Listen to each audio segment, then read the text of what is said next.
get started with the budget hearing, but first we'll start with roll call. Mark? Here. Stan? Here. Ron? Here. Carla? Present. And I'm here, so all 5 council members are present. Okay, the 2023 budget, is there any public comment?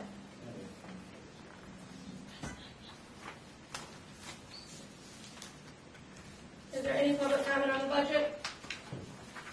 Okay, the budget hearing is adjourned, so I will turn it over to Ron for the Dayton Utility Service Board.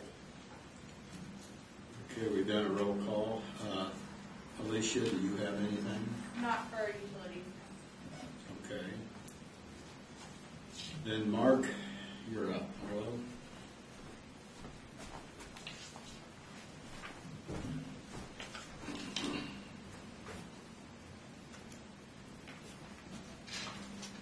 Watch that wheel, it means it's getting loose.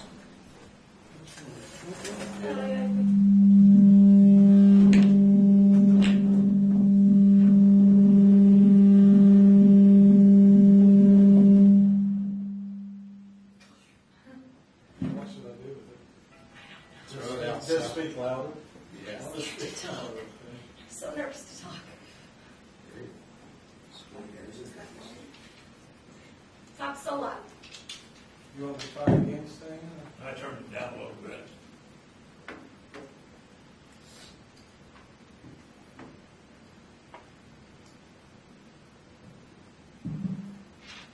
We'll try that. Okay. I have several items to address this evening, so the first thing is the state inspection, which is identified as a sanitary survey report. So every 3 years, the state of Indiana visits each community water system and does an inspection of their treatment facilities and their distribution system and takes a look at their record keeping for the previous 3 years. Actually, the last time they were here was April of 2018, and it was about 2 days after I started this job. Yeah, so it's been a bit more than 3 years, but Cool. I think that they're like most places. They have high turnover rate. The state does. But anyway, so this was our every 3-year inspection. It was conducted on August 30th. They identified 5 deficiencies, which I'll go through them here, but there's none indicate poor water quality or something like that. It's more of details. However, one of the 5 is considered a significant deficiency. A significant deficiency is identified as something that has been noted in an inspection previously. So that deficiency is that our water, whenever we test it here, is supposed to have 0.5 milligrams per liter of chlorine. Okay? So Monday through Friday, I test the water at the point of entry out there on Haggerty for the chlorine level, and then I test it here. Out at the point of entry, it's usually around 0.9, 1.1, so we'll say it's about 1.0. So it's more than enough at the point of entry.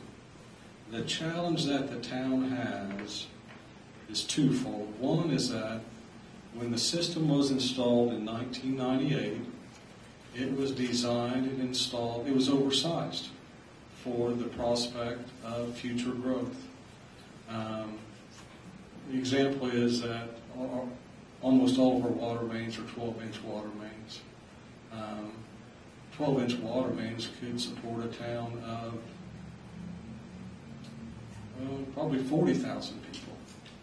You know, a town this size could have gotten by with 8-inch water mains or even smaller. But and I think it's a good thing. I think that whenever it was being done, it was wise to design it and install it and fund it for future growth. The challenge is, though, is that we don't turn that system over as frequently as would be if the town had grown at the expected rate.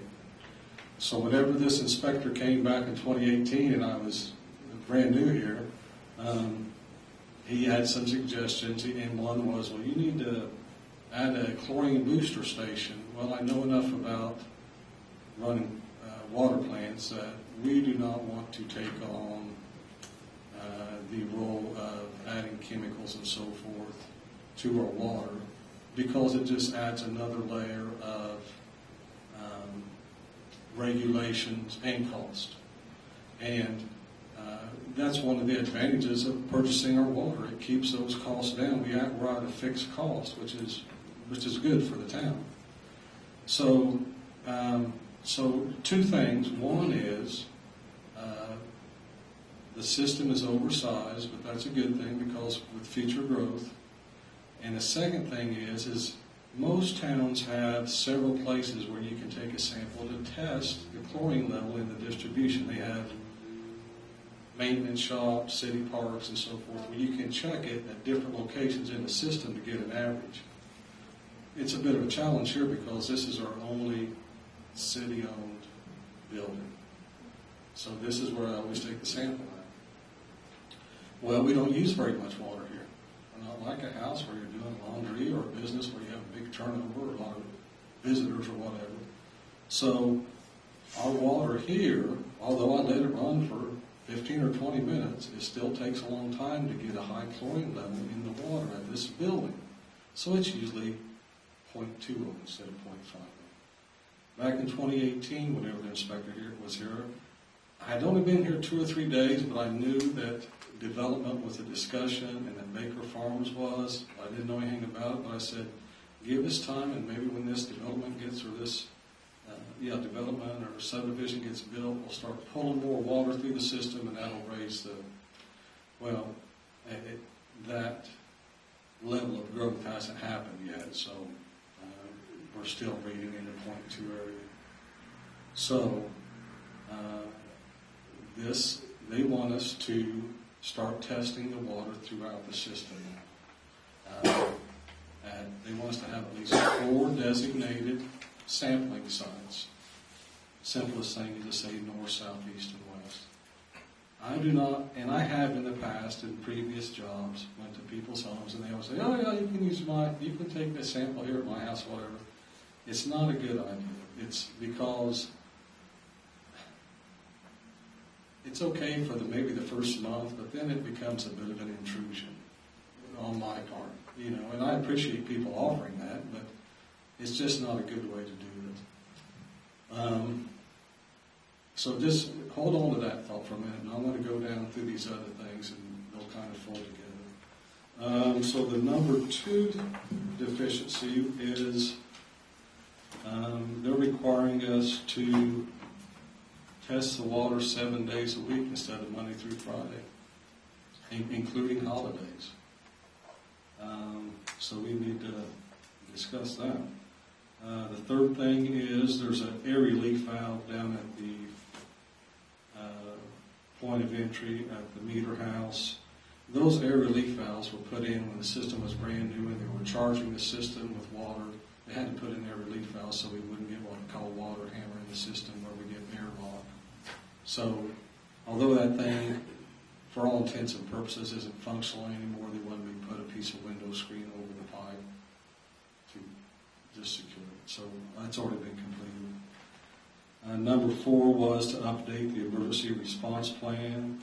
I've already done that. That emergency response plan is kept here in the office. What that does, that gives us a list of contacts and procedures for if, for some reason, Lafayette had a natural disaster and their water tower fell over, whatever, in a tornado, and they could not supply us with water anymore for an extended period of time. This plan that I put together outlines whether I'm here or any of you are still on the board, what the town would do in that scenario.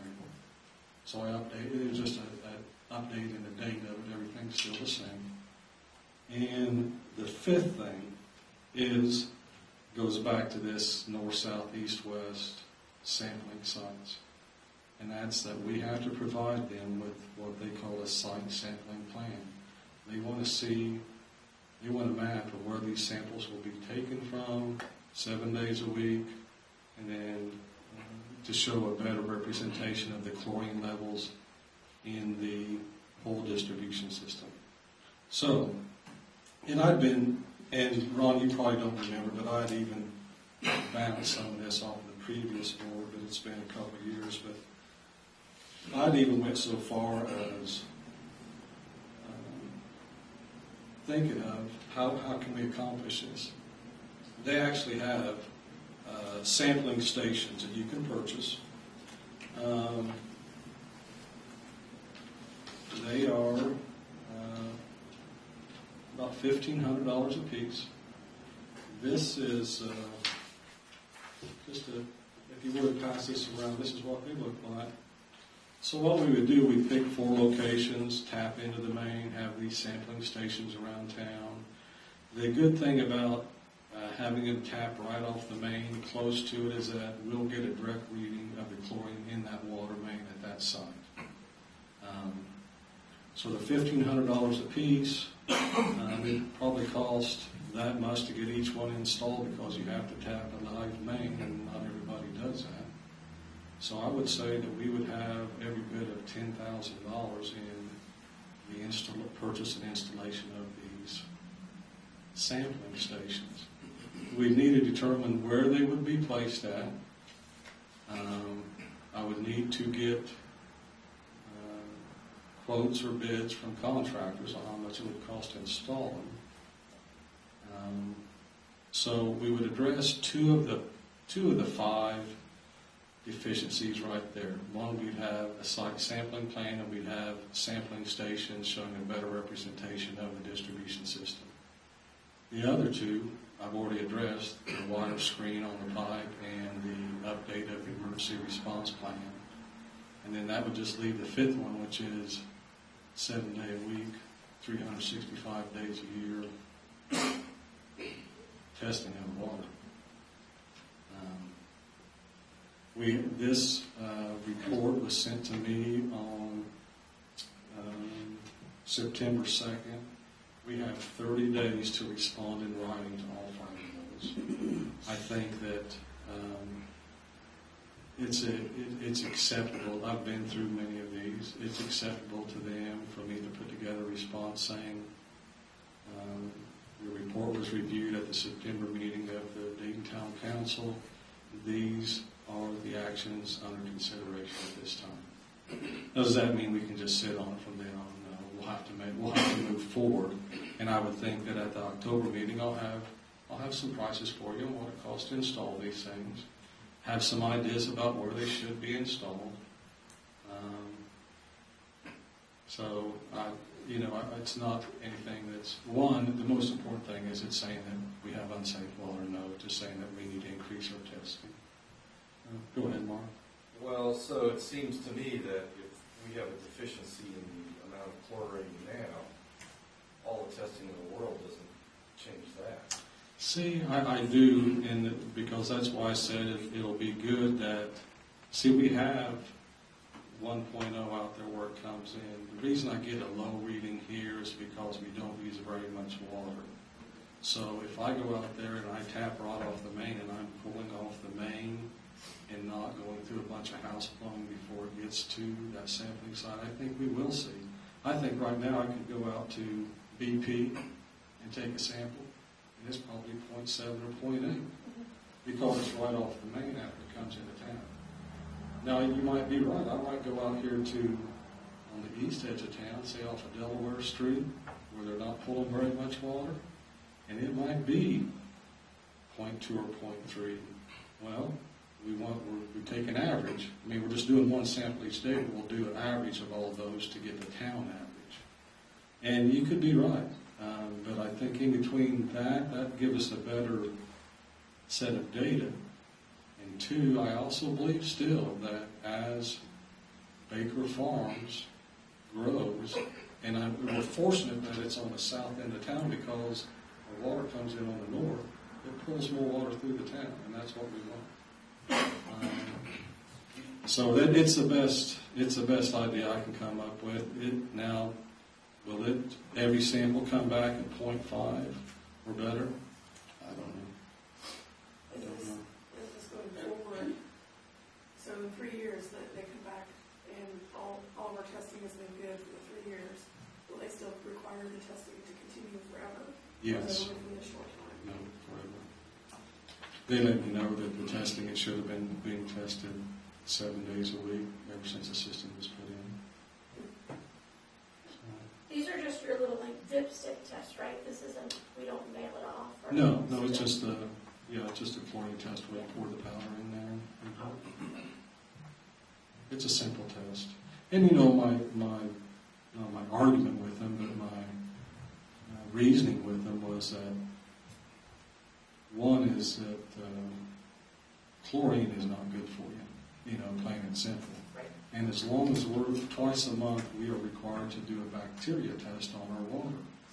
And if our chlorine level was so low that it was not treating any bacteria that may be in the water, and we were failing those bacteria tests, we'd be all over it. We'd say, hey, we're failing tests here, we're not providing safe water. Yes, we need to either get Lafayette to bump up the amount they feed into it, or feed it in ourselves, but in the 4.5 years I've been here, we have not failed a test yet. So I can't make a promise for the sample I'm taking in tomorrow, because you never know, but I can tell you that we have the records to confirm that. And we take those to an independent lab, just for that reason. I mean, we want to, I specifically, and the town council as well, we want to provide safe drinking water for people, But I'm not a big fan of chlorine. I am not. You've probably been in towns or some, maybe you can taste it here sometimes, I don't know, but you can taste chlorine. You can go to a restaurant, maybe over in Lafayette somewhere, you can taste the chlorine in the water. That's not a good thing. That's too much chlorine. But how do they regulate it? They've got to treat, how many miles of pipe do they have? So it's a bit of a challenge, I think, for all municipalities. Some fight iron, some fight chlorine, some fight bacteria. It just depends on the system. We're very fortunate that you have a new system. Some towns are constantly fighting leaks. We're fortunate we don't have to drill around water. They buy it in basically pretty nice. Pretty cheap, and fairly cheap. So, this testing 7 days a week, you have any thought for that? Yeah, I have thought about that, and I'm not working 7 days a week. And here's the thing, and Janet come to me today about some possible part-time help. I'm hoping that person would be interested in working an hour on Saturday, an hour on Sunday to take those samples and test them. I don't know. But that would, I said, I'm going to put a list together of what part-time help can do, and that would be one of them, Do the people that do the testing have to have some credentials? No. So like Marshall Taylor has officers that work on the weekends. It would not bother me, but I'm just. I know, I'm just trying to think how that's gonna work. They gotta be here on the weekend, first of all. They gotta Anyway. So in what that involves, you come here to the office, turn on the sink back there for now until we get these stations installed. Yeah. Turn that sink on, you go up to the meter house, let it run for 5 or 10 minutes outside spigot, pull a sample there, come back in here, do a chlorine test on it, do a chlorine test on the tap water here, write it down in the daily log. So it's not complicated, but it does take time. I mean, it's like anything. Out of curiosity, how much is the powder? Like, because right now if you only do 10 tests per week, and then we're gonna be doing 28 tests per week. No, I'd go from 10 to 14. Wait, Two so we're a not day. doing 4 locations? No, you do one location per day, but you rotate around it. Yes. Yeah. Oh, Yeah. oh, okay. Yeah. And so, and I'm glad you said that, because that makes me think, so let's say that we have one location, north, south, east, or west, that is not showing the correct chlorine level. We'll go out there and we'll open up a hydrant and pull a bunch of fresh water into that main to get it back up to where it needs to be, and then see if it will maintain it from that point.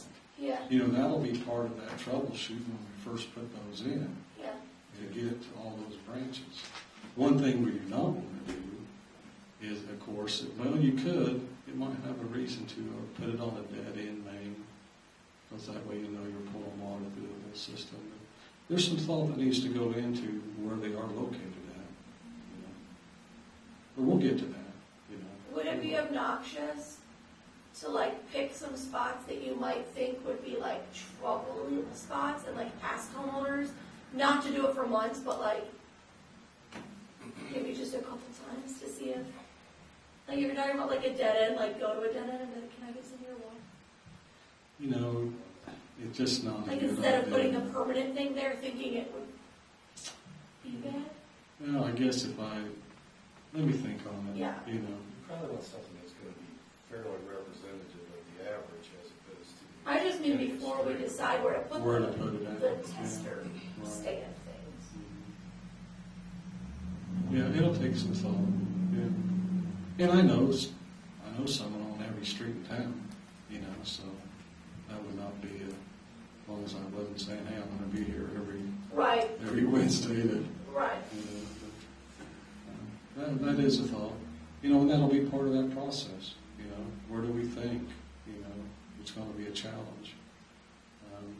On the other side of that, maybe we want to pick the places that will be a challenge so that we are Mhm. flushing that system in that location, because we know if it's good there, it's good everywhere. Yeah, You know, so there's a couple different ways to approach it. So so when's to your bring 30 it, days? yep. So to bring us where we're at, so by October 2nd, I need to send a written response to IDM, and it's going to say this: we are soliciting bids for the purchase and installation of sampling stations. We're doing research on where these will be located at. We're possibly hiring some part-time help, and hopefully that will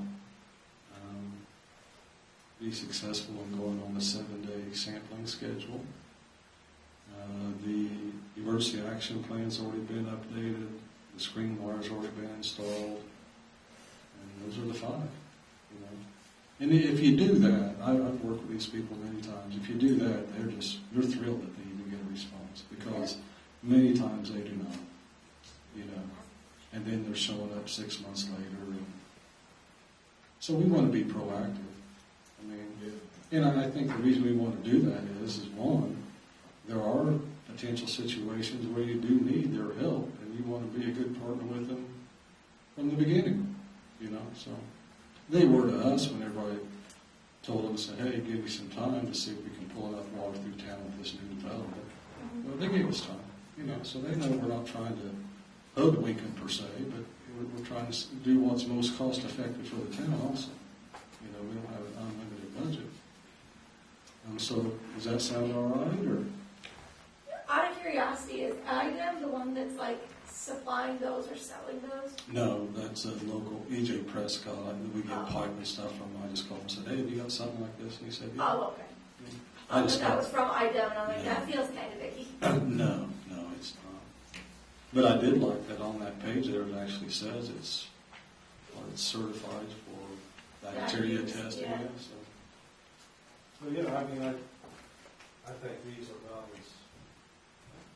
this is probably an average one. You know, it's not a Cadillac, and it's not a Jeep. You know. I mean, and he did say, I said, is it like everything else? It's 14 months out. Yeah. He said, no. He said, we just recently sold some. I think he said to Lowe's or something. But he said, yeah, we've got them. So. Well, we need them forever for this testing. Yes. So, Yeah, indeed. not just for a couple of years. No. So, have I tangled things up in my explanation of this or anything? Does anybody have any more questions? Okay. Next item which is appropriate, TTHM testing results. So, TTHM is trihalomethanes, and it is a byproduct of using chlorine for disinfection. And they want you to test for that so that it's not too high, because they feel an unsafe level is harmful. Okay? That's another reason I don't like chlorine. You know. So, in the 4 years I've been here, it's always tested. They actually give you a specific site where they want you to pull a sample from. And so I pulled that sample, I sent it in to an independent lab. It is expensive testing. I think we have a bill, or we'll be getting a bill for $300 or $400, but it's required by the state. Our water is not even 10% of the allowable limit, so it is low, but it should be, because we don't use a lot of chlorine. You know, I mean, it's almost ironic, but that's one of the reasons why we don't want excessive chlorine. But the results came back very good. Next item is the connection fee. So, we charge, when someone wants to hook on to city water, we charge them for the permit for the water, $425. $400 for the connection fee, $25 for the inspection, for me to go out to inspect it. The connection fee, I see it as several things. One, they're helping reimburse the town for the cost of putting in the water system. But it also pays for the new water meter and a brass fitting that I supply to them. In 2018, when we had the new meters put in, that cost for parts was $230. That cost is now $370. So our costs have increased by over 50% just for the meter and the fitting. I'm just bringing it to your attention. Are we losing money? No. But I think we're going to see these go up more. These meters are going to keep going up more. Everything does. So either now or some point in the future, we need to consider increasing our connection fee. Okay? I'm not asking you to make a decision or not. I'm just making you aware that our costs are going up on this. I just saw on listserv that one town, I'm not sure where it was, but their connection fee was $1,925. Yeah. Now ours. Their deposits were $200. Yeah. You know, I mean, our stuff isn't that bad. Yes. So ours does go up by another $1,000, I believe, if we have to do a tap into a main. This cost is if there's already a tap and a meter pit sitting there. This cost does not include digging up the water main and tapping it. This is just for there's an existing meter pit there, our plumbing's in place, here's the water meter, here's the fitting, I'll inspect it where you run it to your business or house. So there are, in that situation, I could see where ours would be $1,500 or more depending on what it costs. So Well, should there be multiple connection fees then, depending upon circumstances? And I think there is. I think this is just for the permit, and I think there is some language somewhere, I can't put my hands on it right now, that I was thinking there was a tap fee. a tap fee, yes. And that, I think, gets over $1,000. So who did the tap fee out and do it? They did. They put in the meter pits and everything. So we didn't incur any costs, but we're about breaking even on any new houses built right now if there's an existing meter pit. So there is to you there is a two-tier system. One for existing meter pit, and one that we have to do a tap on a live main. Any other questions about that? Okay, so be thinking about that. We don't want to be losing money on the deals here. So we're going down to street CCMG progress. So they've got the concrete poured. They've got a couple of storm drains yet to repair, and they've got some grading and seeding and stuff to do. So we're moving along well. I would think that they'd have that finished this week. I put in a request Friday to see when they might start doing the milling and paving, but haven't heard back from them. I'm sure they're just waiting on to see when this crew gets done.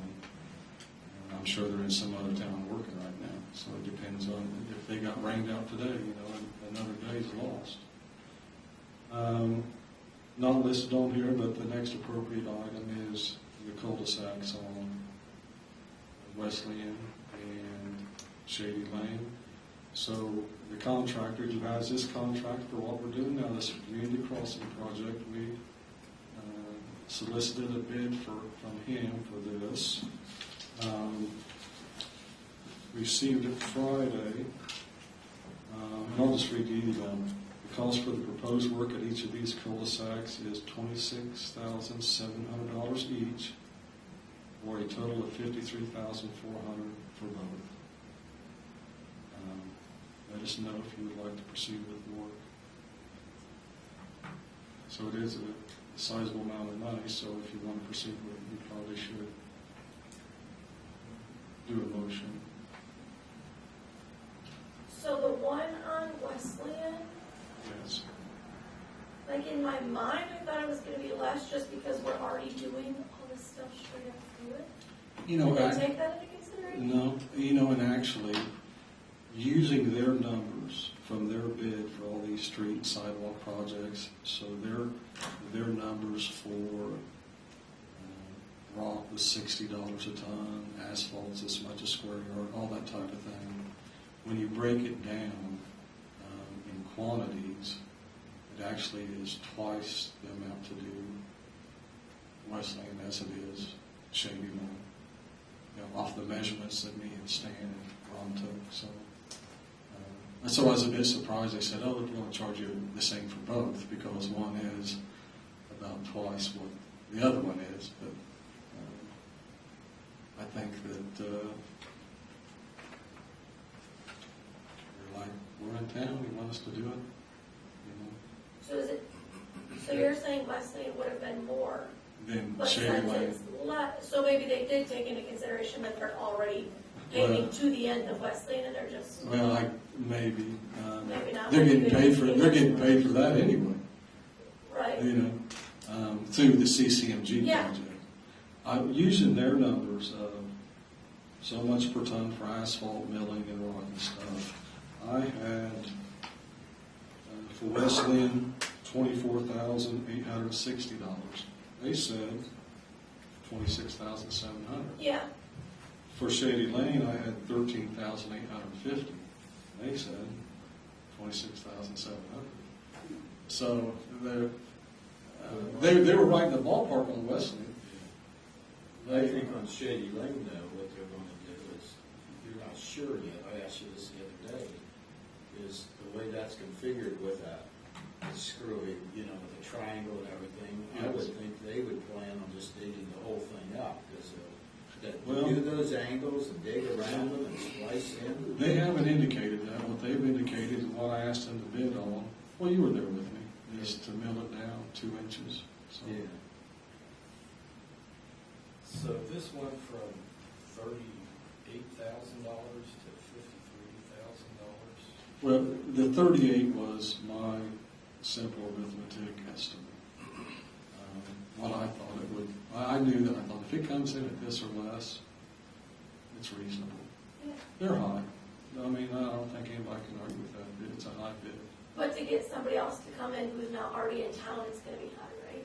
Yeah. I mean, to even get somebody to come in who's not doing 10 other projects in their other town. That's a possibility. And a thing that one thing that we wanted is that while they were going ahead and milling and paving Wesleyan, we wanted to complete this because that way it would not be patched on, Yeah. because that's usually where you get failure in anything, is where it's not all put in uniform the same. Yes. But yes, it's an amount of money. It's an amount of money. I mean, it's, I'm happy to Is get it this, done. is this budgeted for? I know we have the money for it. What it is, budget. So do we have money to do this? Yes. Do we need to do both of them? I think do both of them while they're doing both streets. well, they aren't doing anything on Shady. Oh, you're right. we're just doing the end of Shady. Shady was paved was it last year? Yes. Yeah. Up to that.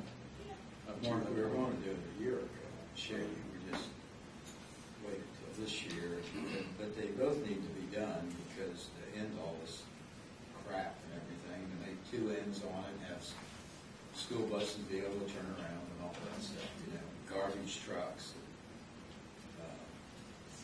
And the town really is getting a decent deal too, because all the land is donated under it, where in normal, I think those engineers on the last board that had the cul-de-sacs drawn up or everything, they purchased the land under it, and I thought it was cheap, it was like $8,000 or something, so, on each one, so you don't have to pay for that,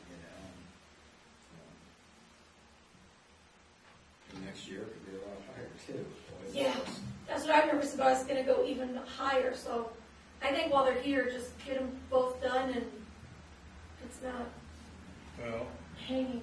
I make a motion to hire Midwest Paving to do the work on Shady Lane and West Lane Drive, For $53,400. $52,400. I second that.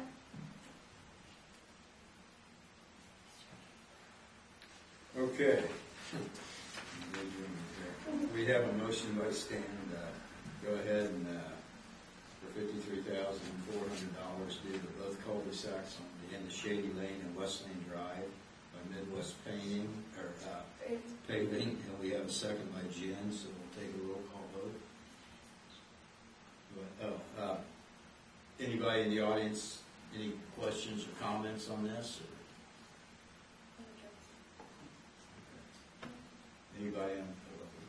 Okay, Mark, how do you vote? Yes. Stan? Yes. Jen? Yes. Carla? Yes. And I vote yes, so it passes 5-0. So I will contact Midwest Paving tomorrow. I told them I'd have an answer on the 13th, and then we'll proceed.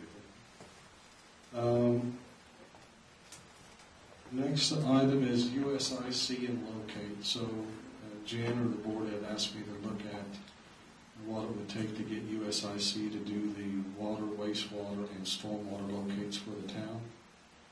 The first thing we had to look at, we have all of our main lines, fire hydrants and water valves, they're on a GIS system. And that is accessible through BF&S engineering. But it does not have the service lines on it.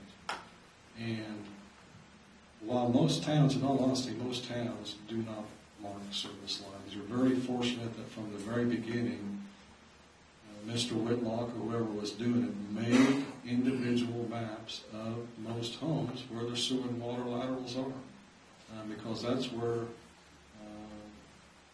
most of the challenge is for these people running, whether it's fiber to a house or because that's where the pipes are shallowest. Our main lines could be anywhere from 4 to 12 feet deep. They're not going to hit something that deep usually. But these service lines going to the homes, that sewer line might only be 24 inches deep. So anyway, so the first challenge is how do we get all those maps that, and Ron, you know about them, they call it locate, it says it's 275 Market Street. So go to 275 Market Street, hopefully you've got a water and sewer map. We do for 75% of the homes. There's some we don't, but for the majority we do. So I got a hold of 3 firms to say, okay, how do you digitize this? What will it cost? How do you fold it into our existing GIS system showing the names? 3 firms. One was called Diamond Maps. I sent them an example. They sent me back an example of what they would do. And they said, now, of course, we have to get some kind of agreement with BF&S Engineering to fold it into their GIS system. And I talked to Colin. He said, no, we'll provide access for it. So Diamond Maps said, and so we're talking about 550 service addresses, okay? Diamond Maps said, we can do all of them for $800. Zip Utility said, we can do them all, and we'll get them done within 30 days, but it's gonna cost you right at $20,000. Oh. Went to BF&S, because I thought, well, if they're gonna give them a shot at that, and they said it'd be about $10,000. So, I sent an example of all this to USIC and said, is this sufficient for you to go to, you bring up this map on your laptop or whatever, your notebook, and you tap on 275 Market Street, and boom, this window comes up. And you tap on another drop down, and it actually is just a photocopy of the map that Max drew or that I drew. You know, I said, is that sufficient for you to do this? And he said, yeah. I said, okay, so how much for you to do this for us? And he sent me an email and said, $14. I said, are you sure? I said, because 3 years ago it was $22. Well, he said, let me look into it. I never heard back from him. So,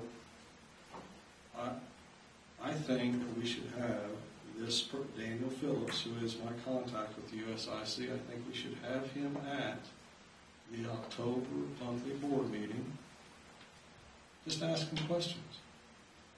So I reached out to another town who hired these folks, and you see them around town every day. And I said, so let's say that you give them a map and they mark the water line or whatever, and a contractor hits it. Yeah. Who's liable for that? They said, well, that's the challenge, because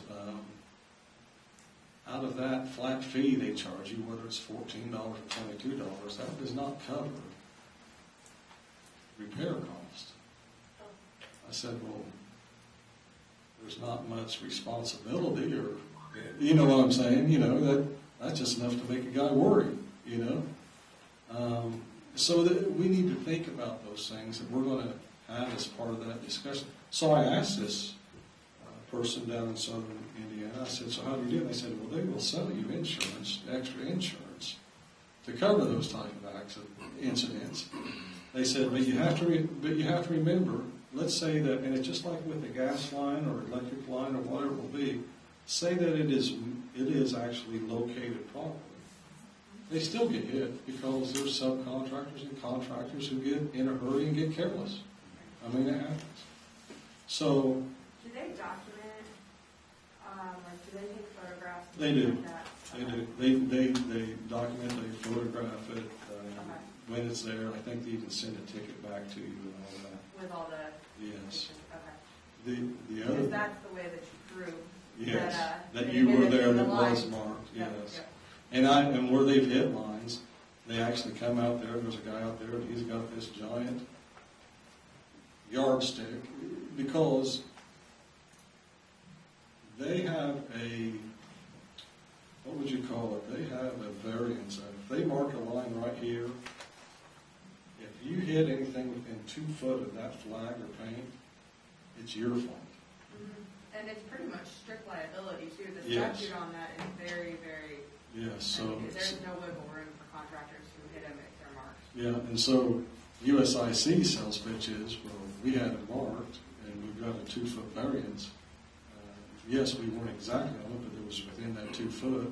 It's up to Joe's excavation company to pay you. Now, it's up to the town then to secure that payment, So it's not as clear cut as you would hope by hiring someone, but it does have its advantages, So, like I said, I would like to invite Daniel Phillips from USIC and ask him to come here to give a sales pitch and answer any questions we might have at the October meeting. Would that be all right? Sounds good to me. 2 more things. One is, we had the hydrants flushed and the flow testing done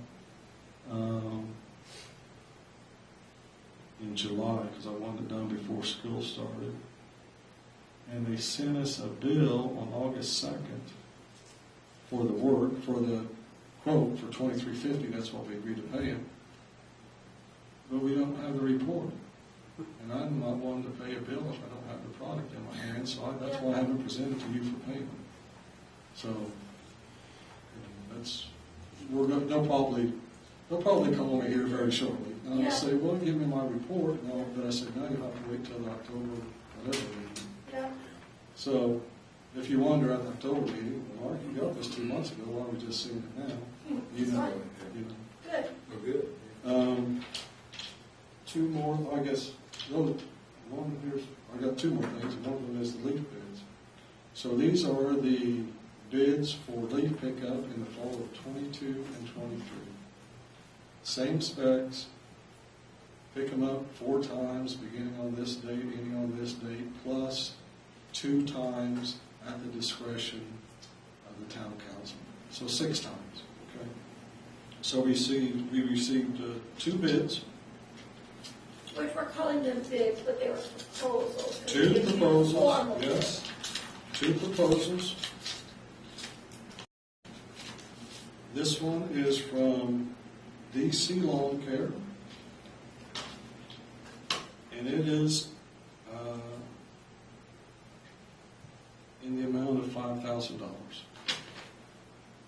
Per year. per year. Yes. 2-year contract, $5,000 per year. Okay.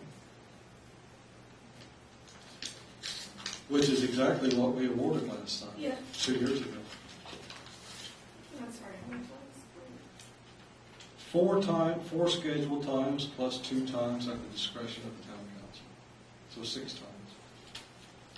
Per year. Yes. So, DC Lawn Care, $5,000 per year, 2 years. This bid is from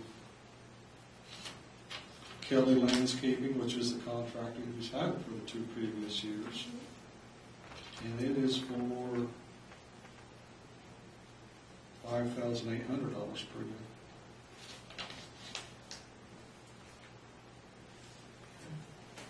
That's the 2 bids we got.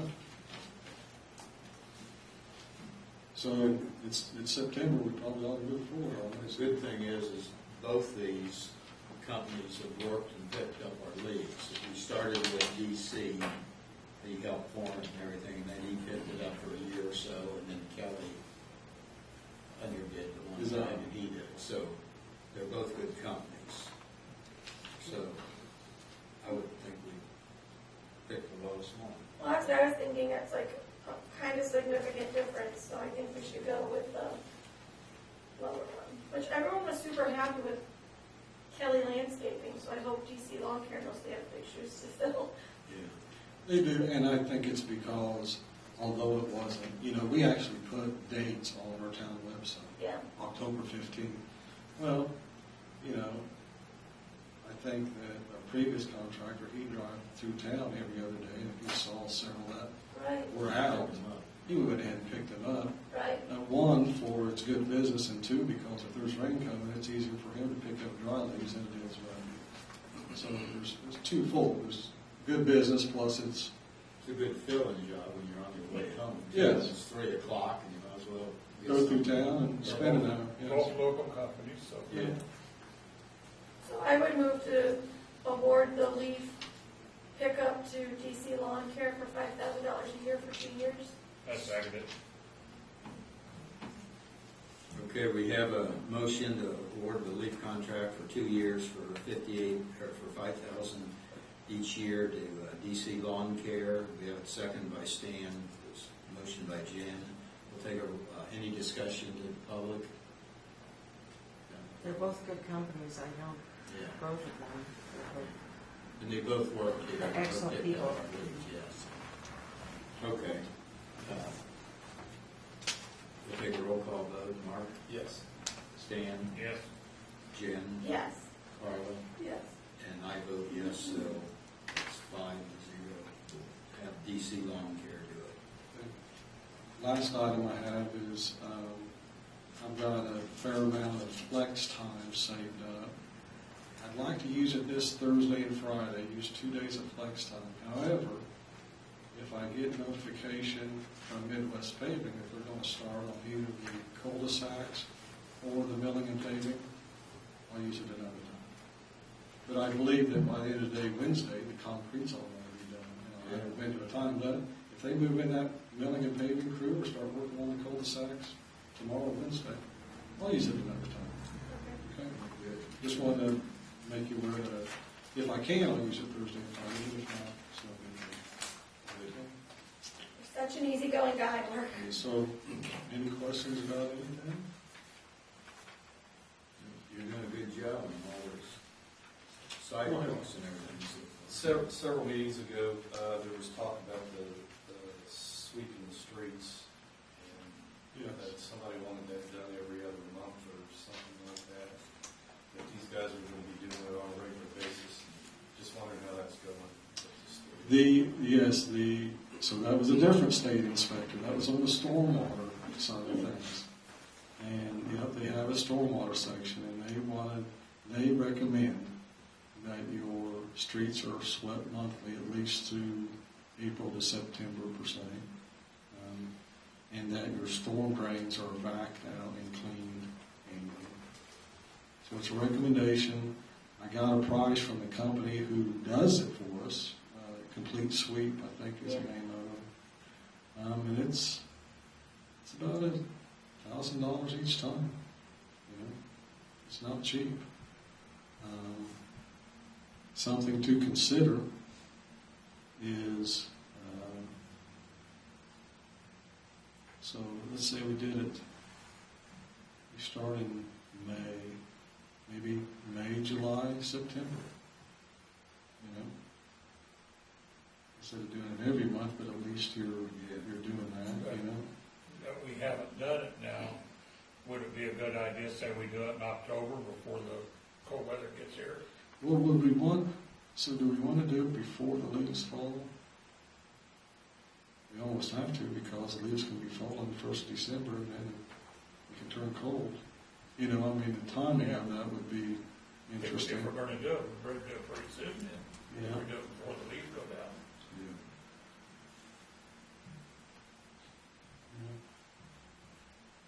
I know the cost has went up. Used to be 600. I know. So are we responsible for 38 as well? We're not responsible for it, but we do it. The state won't do it. I'll put it that way. The state will not do it. And what about the storm drains? We are not on the highway, we are not, but we are for the ones within our system. Now, I've had this exact discussion. They said, "Oh no, those are your storm drains out there." I said, "No, they aren't." I said, "Why would we maintain those?" I said, "You mean I can go out there and take those out and pour concrete over?" "Well, no, you can't do that." And I said, "Well, then they're not mine." But they don't want to. It's just like all the storm drains are putting in down. Now we're going to take that water east of town. I asked them, who's going to take care of these? Well, you'll need to take care of them. I said, okay. At some point, you just all you do is you let them know that you know, is all you're doing, If it plugs up, they would take care of it.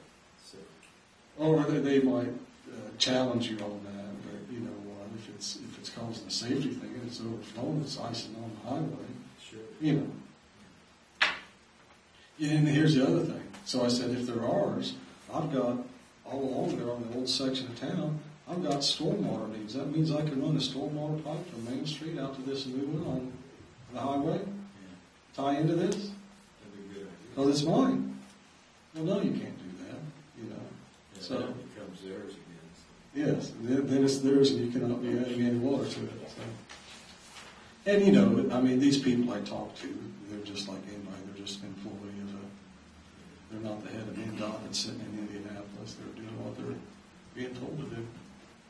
So do we need So I guess that's the question. Do you want to sweep the streets one more? If you do, I would probably tell the guy as soon as possible, rather than wait until the leaves start to fall. If you want to do it. I think regardless of whether we do it now in September or not, I think that we might want to fold into that budget doing it May, July, September next year. At least we're increasing our, and I know that I think we could pull that out of the stormwater budget, and I think we've got a reasonable stormwater budget.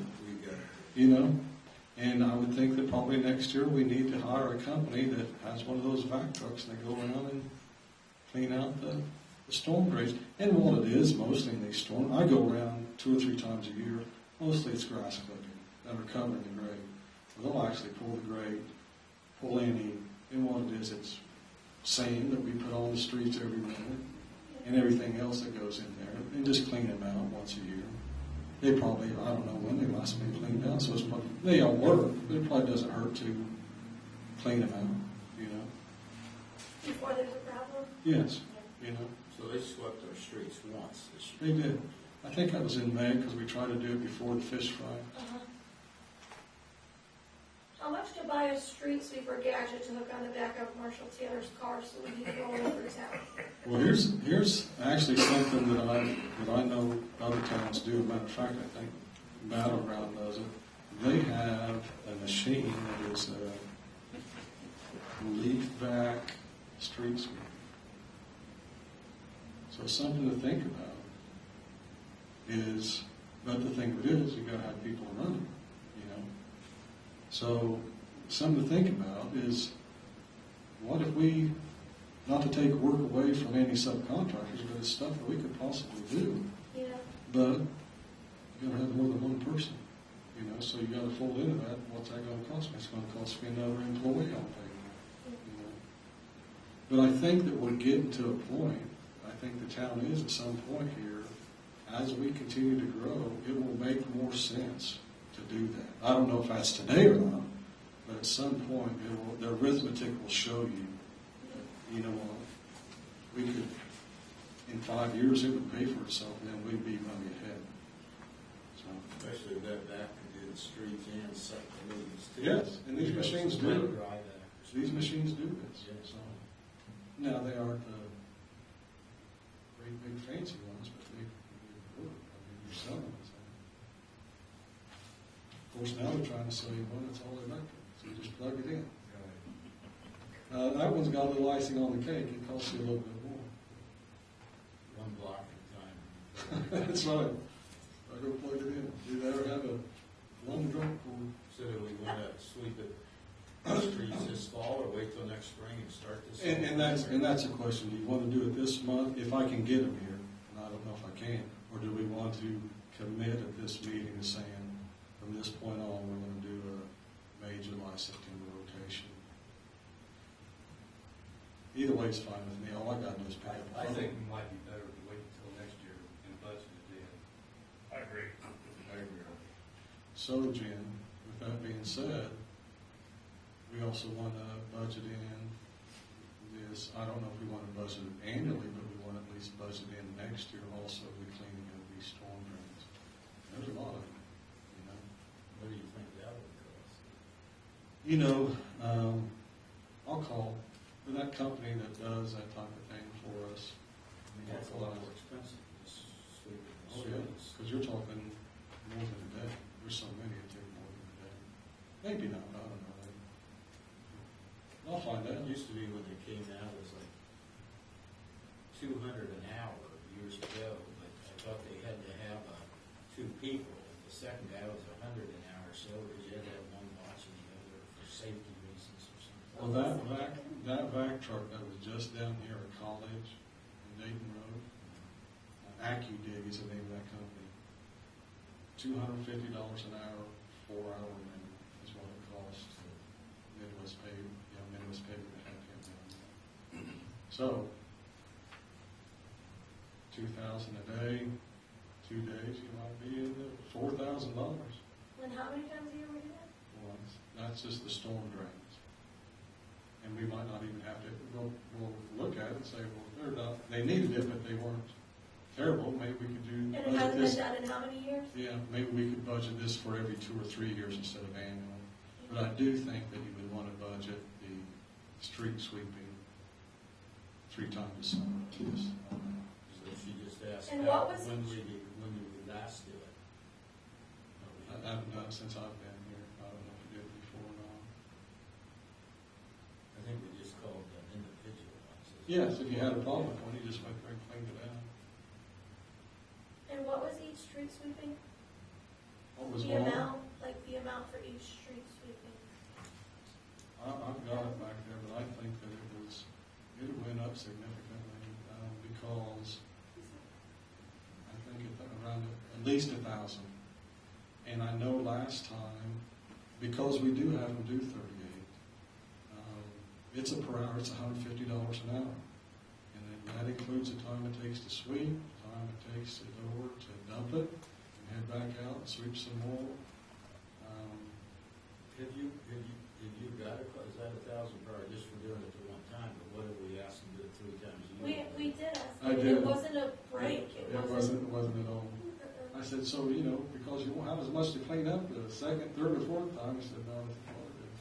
Because he didn't have to run in town or anything, dumps it right over I was the just gonna say, property, did he so dump that it? saves a lot, Can you dump it 3 times a year? Yeah, he can dump it, but it just seems pretty high for going from 600 to 1,000. Yeah, and that's was whether we do it once a year or we do it every month. Yeah. I've got that back there somewhere, and it was every bit of $1,000. Because I called them back, I said, well, I thought we'd get a break because it was more awesome. I remember that. Okay. And we didn't have a lot of options. There's not like a whole lot of street sweepers. Well, so we plan on next year, maybe think about this. Yeah. Something But I else. think that I'm glad we had the conversation so that we're all going into it knowing that we need to increase the frequency. Now can we find, maybe try and put it out where it's a little bit more competitive? Yeah, so I'm thinking we might have. Or the third option is, think about buying one, We gotta buy one and we gotta find somebody to do it. especially on the leaf part of it, Yeah. Okay. Anything else? Okay, thanks, Mark. Mark, can you turn that off? Whistling at? No, but I just don't want to. Also, I'll forget to turn it off at the end, and then I'll waste the batteries, and I'll have to change the batteries. And can you scoot that podium back on me, too? I'm very neat. And then you, thank you. Wait, one more thing, Mark. Is that all right? Can you see all right there? Back far enough, a little bit more. Thank you. That's fine, thank you. Are you done, Jen? I guess. Okay, we have the public comment time. Anybody from the public there? We can come up to the podium and push you back. Okay, council comments? There with Mark, Stan, Jen. I got nothing. Holy smoke. Carla? I got a couple. I just wanted to thank the council, everybody saw in the town. I'd like to say it over and over and over again, that we did lower the water bill by 26%. And I think this council is sort of proud that we could get that accomplished. With all the negativity against it, that was a nice decrease. And I think several people have said something to me and thanked us for it, so I think we did a good job. The second thing is we're working in the utilities here, in these offices. We have found out now that I mentioned last month about these different commercial accounts and stuff, that we've been billing them the wrong amount for 3 years. And we found that, I think we've located we had not been billing about 1.25 million gallons of water a month, because it was not done right by our previous people. So we corrected that, and we will start, they'll get higher bills and everything, and that'll make a lot more revenue to the town. And it also, we always wondered where 1 million of our gallons of water went and stuff, and we're gonna do that smoke testing. And now, which I think the smoke testing was It was a lot of dollars. a lot of dollars, $20,000-$30,000 or so, 40 maybe. And we won't have to do that now, we don't think, so.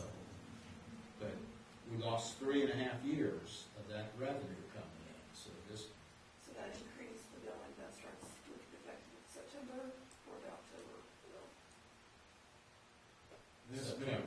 yeah, Yeah. we just read it on the fifth, so it's this bill that's going Yeah. on. And so, and we're still actually, not to be negative here, but we're finding a lot of things, like a lot of the penalties that people pay because they haven't paid their bill, a lot of them were excused and taken off by the prior clerks to, it seems like, themselves and friends, okay? And then we find out this million, it'll probably end up being 2 million gallons of water that we lost and not billed for. There's just a lot of things like that. So anyway, we're going through this daily and weekly and monthly and finding a lot of stuff going on here. So shout out to Mark and Bridget, Yes, yeah, so. shrekking through. When Mark and Scott are here, before we get to the next one, a couple people have talked, asked about, this is the last thing, asked about putting a stop sign at Dayton Road and Main Street. Remember several years ago, we put them all up Washington and Conjunction and everything, but they would like to see one on the corner up there. You guys want to think about it, or anybody have any comments on it? They say, these two people that talked to me said people come down and they really just, they leave college and roar down here to get to that end, to the 38th. And they think that would help slow them down, so. I don't know, it seems like we should have put one back when we put all the rest of them. But you guys can be thinking about it. Anybody got a comment on it? No, Mark, you're smart. I think I might have stopped there a time or two, just because I thought there was one there, but there's one at everywhere? every intersection, right? Well, I did too, I stopped there too. Okay, nothing else then, I'll turn this, Hold on, Dayton and Maine, that's the intersection. Oh, yeah, right up here. the one with all the bad corners. Yeah. And I think it's mainly people heading this way that leave that College Street where they stop and then they really zip down here quickly, so, To come to another stop sign? yeah. But they Save them a lot of they time. get a lot of speed. Oh. Okay, public comments? Oh, who are you? Cindy Marsh, 749 Shady Lane. And that spot you're talking about, someone actually asked me why the council's not putting a speed bump there, at that very spot. But the stop sign does seem to kind of make more sense, that people would have to stop. Well, they wouldn't have to, but Well, Dayton Road's a long, long, long road, so we're putting it up where we think it first needs it, where most of the people commented.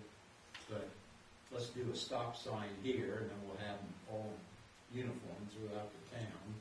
But one place you can't just zip up and, pass it, the next place you gotta stop. Is that the only place that doesn't have a stop sign? Pretty much. No, I'm not Pretty being much, funny, yeah. I think it is, isn't it? Yes, Yeah. Definitely get run down. Is there a reason that we didn't, or that you didn't? at the time, there was a feeling that we were putting way too many stop signs up at the time. And now everybody's used to that, so we'll just add this last one, and we'll all get used to it. And the feelings were around this town is nobody wanted speed humps, bumps, or dimples or anything. And now that we got this first one down here, we've had request after request after request for speed humps and stuff. So we'll be adding a lot more wherever, when we can do it with the road work and all that. And even up around the school, we'll add some rumble strips and stuff, just to paint it on things that shake your tires a little bit, so. Anyway, okay, well, that's all, then, turn it over to Jim. Thanks. All right, this is the September 12th meeting of the Dayton Town Council. We've already done roll call, so we will turn it over to our attorney. The donation of the land for Wesleyan Drive, that was completed, the deeds were recorded, and, the clerk treasurer should have copies of those because I emailed them. So that's all taken care of. We were able to get them recorded with really pretty simply, so I was pretty pleased with that, so. Good. So that's all finished. Second thing is ordinances.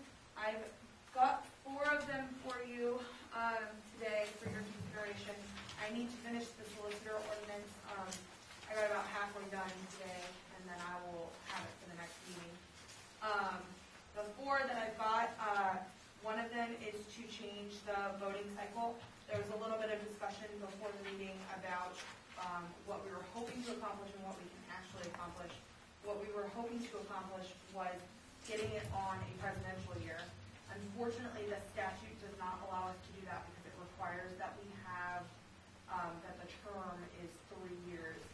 We can get it on an even numbered year, we can get it on a midterm election year, but we can't get it on a presidential year, unfortunately. And that's statutory, language that we have to follow. So it's up to you all if you want to move forward with that, or if you want to think about it further, but that's something you can consider. Do you have any questions? No, especially since this isn't what we were talking about and what we said it was gonna be, I want to just take this one into consideration. No problem. And I will put that up. Nothing's on the website yet, but I'll get it up here. The next two I'm going to talk about at the same time. They were originally one ordinance, and then I split them up because we had additional discussion about them. But what they are doing is, the first one is putting our regular meetings on the second Monday of every month at 7 o'clock p.m. until January 1st, 2023. And then after that time, the meetings will move to the third Tuesday of every month at 7 o'clock p.m. And then if a holiday falls on the same day as a regularly scheduled council meeting, which probably won't happen with the meeting on Tuesday, the third Tuesday, although I suppose it could, then you all will reschedule it as you guys see fit. So that's the first one. The second one changes the rule for special meetings that instead of having to do 72 hours notice, that it will just fall within the same time frame that is provided by the public access law, which is 48 hours. So you guys were a little bit more restrictive than the state statute was, and you required 72 hours. The state statute just requires 48, so that would be changing that to the 48. And then the last ordinance, which isn't on the agenda, so this is just for you all to consider. There was discussion about abolishing the wards, and just having everyone elected at large. So there's an ordinance that you all can take a look at that follows the statute on how we would have to proceed in order to do that. So. We have talked about it, we didn't vote on it though at the last meeting on the wards. No. No? No, what we did at the last meeting is we kind of just came to a consensus on whether or not we wanted an ordinance to review, and then you would, and you all kind of talked about it and decided that you did want an ordinance to be presented in front of you. So I did the research and got that right. So how many readings and stuff, how many months will it take? So it depends on if you want to, you have the opportunity to suspend the formal readings of it and pass it on first reading if everybody unanimously agrees. So it kind of depends on how you all feel about it. So this is just like any other ordinance, it's not a special thing because we're, okay. Cool. So, I think we ought to proceed. episode? Well, first reading, we've already talked about it, we said voted, go ahead and do the ordinance. So you're saying instead of doing it next time and waiving the formalities, just do first reading now? So we could do, okay. So we could do first reading of this one, which isn't really adopting it, but we're just doing first reading. And then these ones, I feel like, You can probably wait. We've Yes. talked about these today. yes. So, I don't want to see them on the agenda one more month. yeah. Okay, so what, sorry, go ahead. I just have a question on Yeah. special meetings. Where does it say 48 hours? It just says the Indiana Code 514.1.5-5, that is the That's code the provision provision. that says 48 hours. I didn't want to put 48 hours in there in case that code provision, like the time frame changed, so I just put the code thing. They put a 72, and then we're at 48, and then we're wrong, and Then we have to redo it yeah, again. good call. So what's the verbiage if I just want to do the first formal reading of this warrant one? Well, I think you can go ahead and waive the formality of actually reading it and just read it by title only. Okay. And then you would just do like the first reading by title only. You just kind of go through that process instead of doing all the rest of the waiving of the formalities and doing it on. And then I'll stick it on the website so everybody can read it at their own speed. Instead of listening to me reading it, have to put it on slow motion. All right. So, it doesn't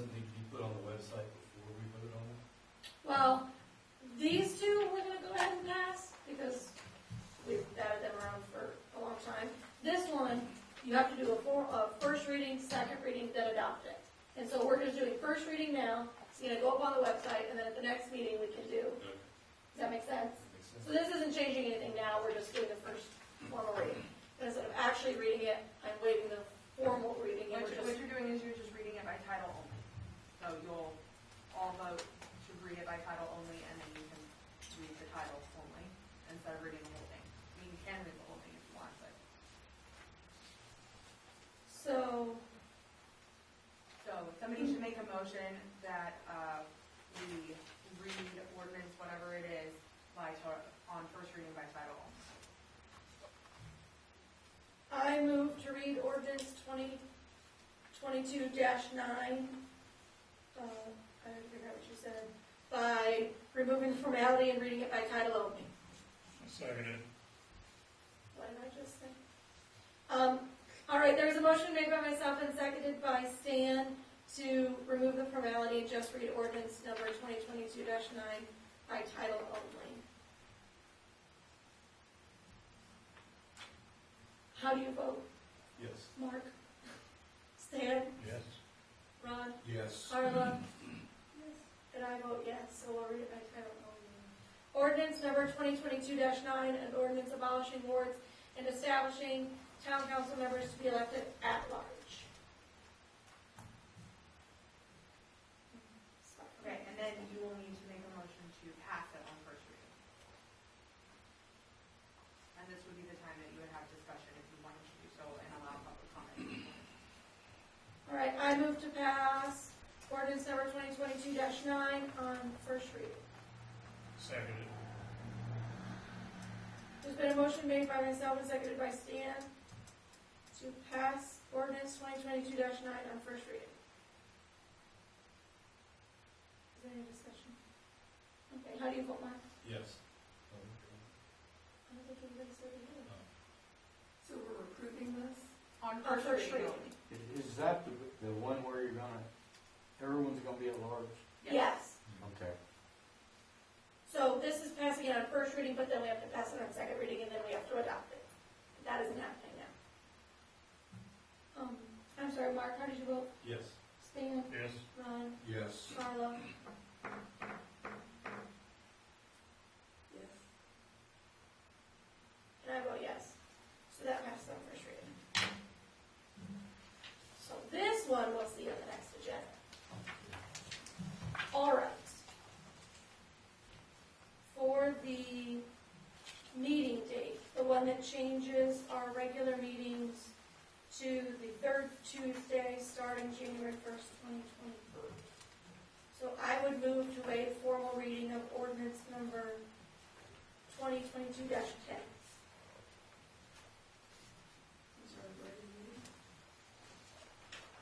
Yes, that's the regular meeting. Yes. You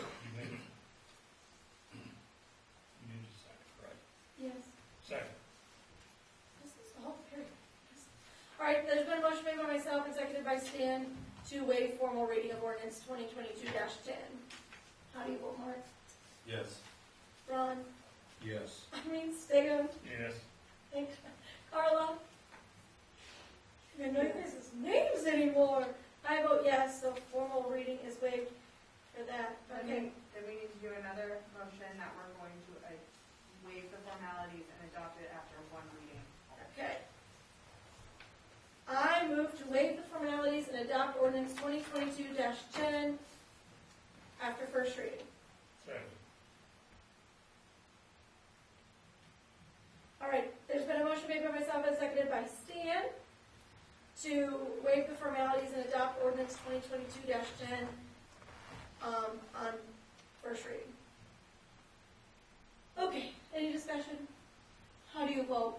Mark? Yes. Stan? Yes. Ron? Yes. Carla? And I vote yes. So this is, oh, and now we need a motion to adopt, yes? You just did that. Oh, it was all just one? Yeah. Oh, I can't wrap my brain around this. I can get you a cheat sheet. We need a cheat sheet. I don't That would know. be so good. I'll get you a cheat sheet. I'm all about the cheat sheet. So much pressure in the eyes. Okay, so we're gonna do the same thing with our special meeting notice, which is the one that changes it from 72 hours notice to 48 notice, which is in line with the public access. All right. I move to waive formal reading of ordinance number 2022-11. I second it. All right, there's been a motion made by myself and seconded by Stan to waive formal reading of ordinance number 2022-11. Is there any discussion? Okay, how do you vote, Mark? Yes. Stan? Yes. Rob? Yes. Carl? Jen votes yes. That passes 5-0. Okay, I make a motion to waive the formalities and adopt on first reading ordinance number 2022-11. Second. All right, there's been a motion made by myself, seconded by Stan to waive formal reading and adopt on, waive the formalities and adopt on first reading ordinance number 2022-11. Is there any discussion? Okay, how do you vote, Mark? Yes. Stan? Yes. Ron? Yes. Carl? Yes. Jen? Yes. All right, so that passes 5-0. So these ones we need to sign before you all leave tonight. That's all I have. Ray! Cool. Thank you. That's it for you? Yep. Okay. Create fund for TIF. Okay, back to our attorney. So as I understand it, in order to create a new fund, we need an ordinance. Is this correct? That, depending on the type of fund, but yeah, generally For speaking. TIF money. Okay. So, I'll do that. Can you send me the details? Yep. Okay. But we also need to make a decision. So when the TIF and the redevelopment commission was made, it cost a lot of money. They didn't have any money because they didn't exist. So the town of Dayton paid for that. So now that the TIF has money coming in, we need to tell the redevelopment commission if we want our money back or not. I think yes. Absolutely. I think the town needs paid back first. Yeah. Dan? Yes. Carla, what do you think? One, I don't know how much money they're getting, and two, I don't remember how much it was, and three, are you expecting full payment immediately or over time? So they already have money that came in, and I don't know the exact amount. It was $12,000, I think. So no, it will not pay back everything. Do you remember the cost? I don't even remember. To create it all? Yeah, No. I know it was pretty significant. No. I started looking into it, then I had so many other things to do, and I was like, really, do we want our money back or not? 30 or 40,000. Lawyers. Anyone else feel differently? Well, okay, I'm kind of in an awkward spot here because I'm the president of the TIF. Okay, so whenever the opportunity to speak for the TIF board is allowable, I will recuse myself from voting on this as a board member, but I do want to speak as a member of the TIF board. So, do I need to stand at the podium and do that? No. Okay. Well, I think it's my responsibility to request that you forgive the debt because even though it wasn't this council, it was a given that these costs were going to be incurred in order to create the TIF board. And I think that taking the money away from the TIF board at this time would seriously hamstring its ability to be able to do anything in the near future. And if you're talking about $20,000 or $30,000, I guess we got $12,000 that came in this year. It would be 3 years before the TIF board would even be able to ever do anything. And so its mere existence would be for naught at this point. So the $12,000 is for what year? Is it for 2021 that you received in 22 or for this year? I don't have that in front of me. I did glance at that today, but I don't know what year it came in. I'm assuming since it was distributed in 2022, it must have been 2021. Yeah. We just got it a few weeks ago. And so that's why I was asking, are you wanting full reimbursement for every dollar that comes in? Yes. And I would disagree with that. I agree with Mark that I don't think they should have to pay full on it. And I agree that it really should be paid back to the town.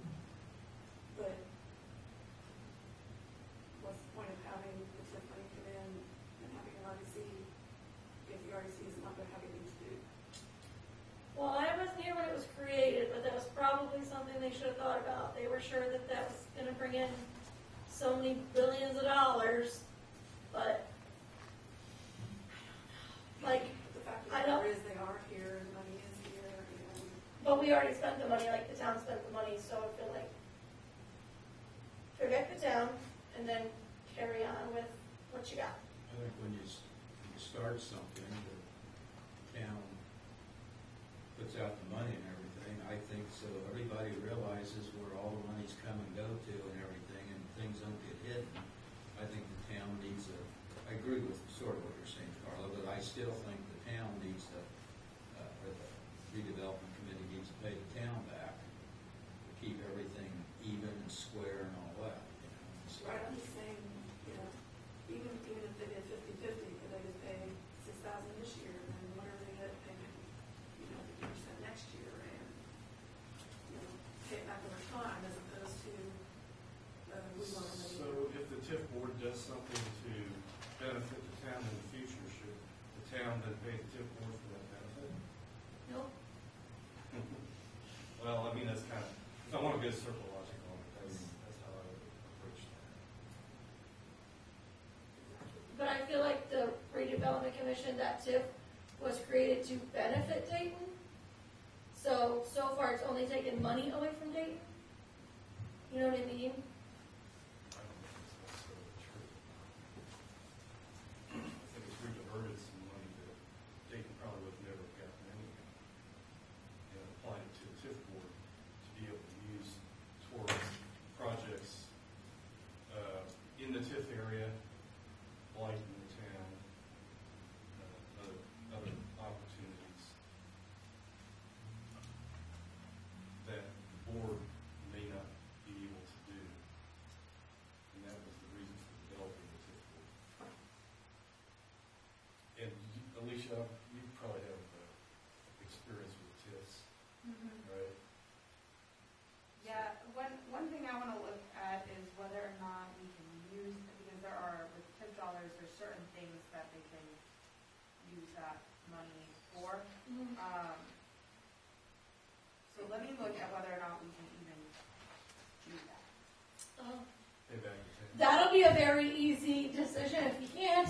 Right. Let me verify that before Okay. I believe it was set up that, I'm sorry, I believe it was set up that it was established that that we can. we can't. Well, I think it was believed at that point, I know Reed had said that it couldn't be paid back because their question was asked. But also, Right. hope that it would be put on. Before, because I don't have the statute memorized, Yeah. I would prefer to look at it before I speak to whether or not it can be paid back, so let me just take a look and then I will report. Okay, that works. Jen, Yes, public comment. I was here when the TIF district was created and questioned at the time the sheer amount of professional services expenses that it was taking, and not just for its creation, but in, ongoing. It's going to have other professional services. Now, the money that's coming in is going to be a lot less now because we're not allowed to TIF all the money, all the area that we originally TIFed. Right. Because the county took it away. But I do think it might be kind of harsh to make it all be paid back at once. So maybe there could be a percentage, each allotment that comes in, that, 10%, 20%, 50%, some percentage could go towards reimbursing the town, because taxpayers paid for that. And now even our property taxes are being impacted because the assessed value that's in the TIF district isn't in Dayton's tax base anymore. So we have a smaller assessed value, which makes the rate go up in order to get to our levy. So, property taxes have been impacted by the fact that we have this money, this assessed value sitting in the TIF district instead of, Yeah. just in the town. like it's in town, but it's in the TIF. Right, it's in the TIF, so it's not coming to the town. Mhm. So, you know, it is a hit to taxpayers too, and I understand that the whole thing is to benefit the TIF area, and so, you know, I don't wanna to say that's a bad thing, it is a good thing, but I do think the taxpayers should be reimbursed too at some point. Maybe not all at once, but over a period of time, if we could be reimbursed, I think it would be great. That's my opinion. Thank you. Any other? Okay, so Alicia's just gonna look into that to see what's allowed. And then, I guess, if they're allowed to pay back for the initial stuff, then they would be allowed to pay back for the ongoing, right? If it was, they still They can owe pay, the town money? so, when you say ongoing, what do you mean? I don't, like, if we say, yeah, you can pay us half of what you bring in, but then they keep costing us money in attorney fees or financial advisor fees or whatever fees. They can use that money to pay for expenses of the redevelopment commission. Oh, okay. In doing what the redevelopment commission needs to do, yes. So the ongoing expenses, they can use that money for that, for sure. And then it's just a question of whether or not they can use it to reimburse the initial investment into the TIF district and the redevelopment commission. But yes, they can use that for professional fees going forward. The other thing that might be worthwhile, is to have them come and talk about what maybe some of their plans are, and that sort of thing, present to the council, and maybe even come to an agreement with them on what both sides could stomach. Yeah, Because then that's gonna create an environment where you all work together, Which for was common the goals. intent when the Yeah. RDC was created. And The that's intent was generally what that the we could intent work is. together. right. Right, so as opposed to just necessarily, getting it at a point where everybody's feeling like we're coming at each other, that might be something that would be I'm worthwhile. not coming at you. Well, no, but if you take all their money, they might feel that way. Yeah, well, if I'm gonna take all your money until we have ours back, that's it. it's a simple answer. With no funds, we're doing nothing. Yeah. I mean, that's pretty Right. much long and short. But I will take a look at what they are allowed to do, because there are specific, with the TIF district, there are specific rules on what they can use the funds Yeah. for. So I just wanna make sure we're not doing anything that's gonna violate any Yep. rules, Perfect, yep, get us in trouble. yes. Yeah, I think we need to know where those funds, the redevelopment committee gets and where they can be used and everything. Because I think originally a lot of, when you tipped an area, if I'm thinking right, you tipped it so you could build a road in that tip area and all that, and that's what the big argument was, that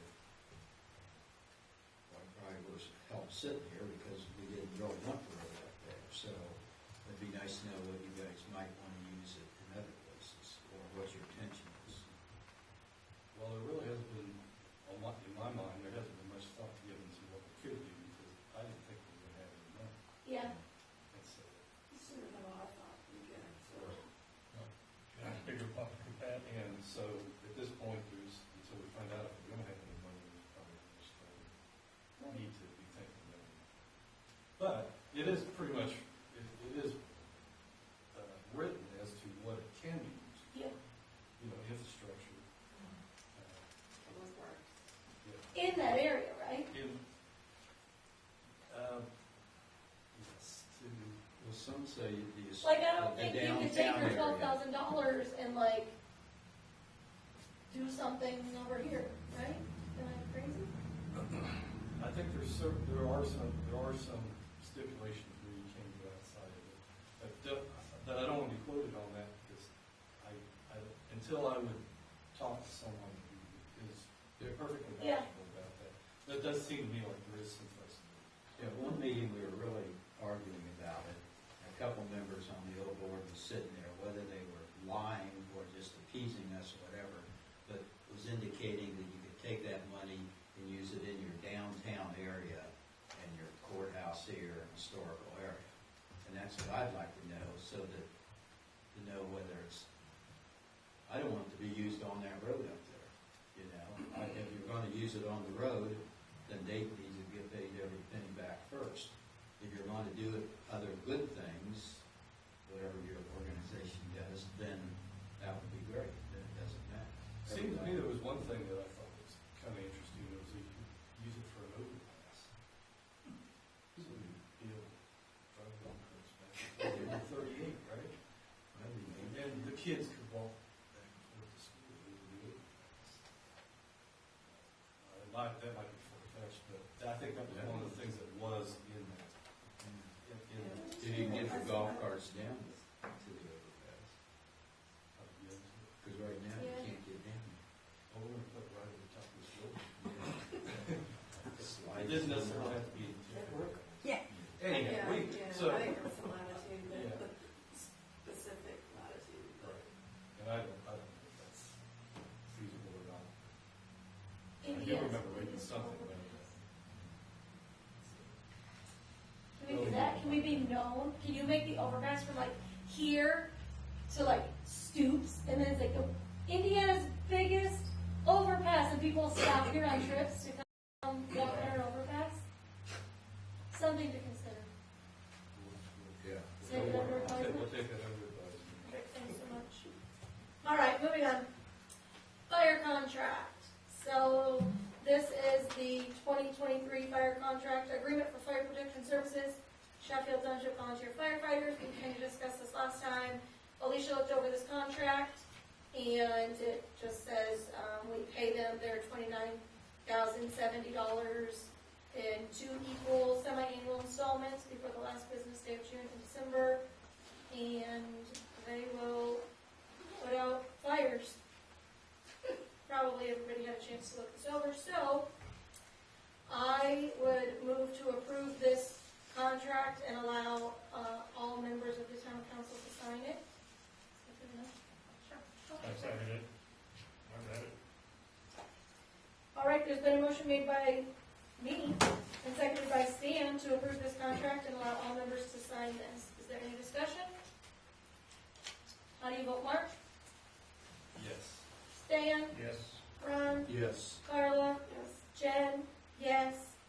So that passes 5-0, so everybody needs to sign this before they go to. Please. Or I'll hunt you down, because I know where you live.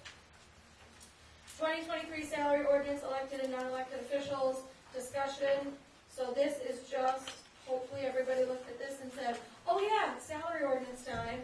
So, be thinking about that. I gave you copies of the current ordinance that we have. So you need to be thinking about what changes. This isn't a rush thing. This isn't like, the budget that we have to like adopt next month or anything. We just have to get this stuff at the end of the year, so. Get it done in November.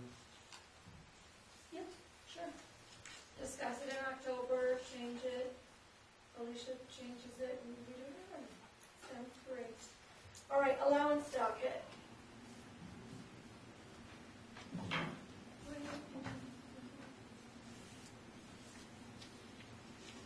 I move to approve the August 2022 allowance docket that I lost. Second. There's been a motion made by myself and seconded by Stan to approve the August 2022 allowance docket. Is there any discussion? Okay, how do you vote, Mark? Yes. Stan? Yes. Ron? Yes. Carla? Yes. And I vote yes, so that is approved 5-0. Claims docket. I move to approve the September 12th, 2022 claims docket in the amount of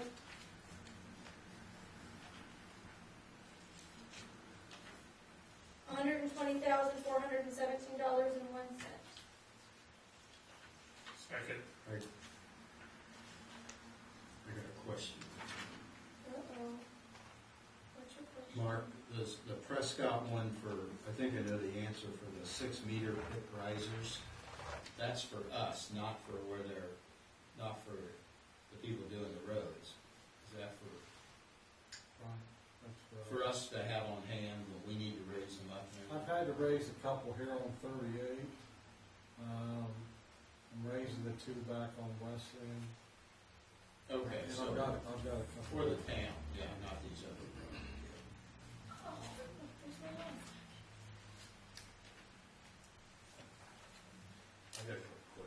Yes. Okay, let's see. Utility supply company, annual maintenance warranty, what is that exactly? $7,500. That is the annual maintenance and warranty of the equipment and software that we use to read water meters. And that is a significant cost. Yeah, that's pretty good business. It is. So I asked him, I said, what if we don't buy this? He said, well, the risk you have is that if any of that equipment would fail, it would cost you more than that to replace it. So this is just the software cost? No, it's for the software and the actual equipment I use to read the meters. And then the other one was the Butler, Fairman, and BFNS. oh, okay. So that was, it's a Dayton EP Fuel. Do you remember when they came in and they said they wanted to do, yeah. he sold- We bill them for it, we don't pay it. Okay. No, we do pay it, We but then pay it, we get but Pay it, and reimbursed. then get reimbursed. Yes. Okay, very good. I understand. Thank you. Is that it? Was there any other discussion or questions?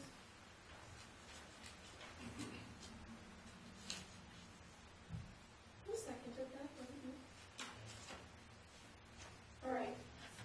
There was a motion made by myself and seconded by Stan to approve this claim docket. How do you vote, Mark? Yes. Stan? Yes. Ron? Yes. Carla? Yes. And I vote yes, that's approved 5-0. Also on the claims docket, not on this claims docket, but on a previous claims docket, Crew Car Wash was on there, and Marshall Taylor goes to Crew Car Wash, and he gets a deal on car washes for his fleet, and there was concern that because he was getting 50 car washes, and we were paying for 50 car washes, but the car wasn't being washed 50 times, that we were paying for services before they were rendered. So we contacted State Board of Accounts, and they said, no, that's fine, but just go ahead and put it in your minutes that the council recognizes that that's happening and that it's okay. So I would just like to recognize that Crew Car Wash, we pay for the car washes, and then the car washes are redeemed at a later date. Is everybody comfortable with that? Yep. Okay. Excellent. Reports. All right, I move to approve the following reports. April 2022 appropriation report, bank reconciliation fund report, and revenue report. May 2022 appropriation report, bank reconciliation fund report, and revenue report. June 2022 appropriation report, bank reconciliation fund report, revenue report. And July 2022 appropriation report, bank reconciliation fund report, and revenue report.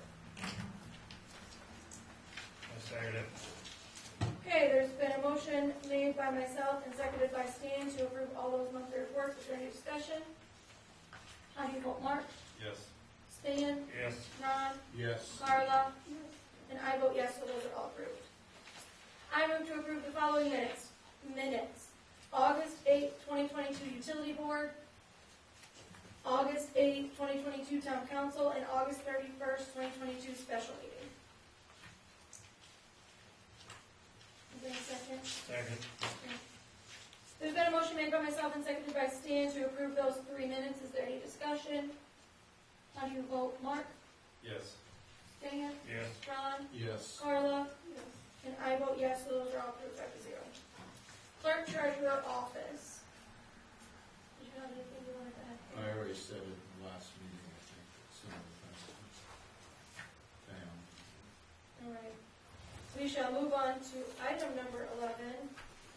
Last but certainly not least, our marshal, one and only, Scott Taylor.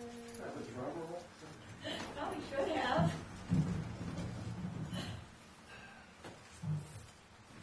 Uh-oh.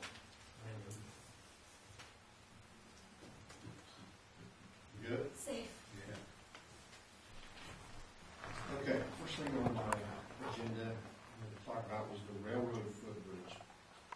I don't know how long ago it's been, but I called the railroad to find out whose responsibility of repair that was. And at that time, it's been several months ago, somebody had a minor fall on that bridge.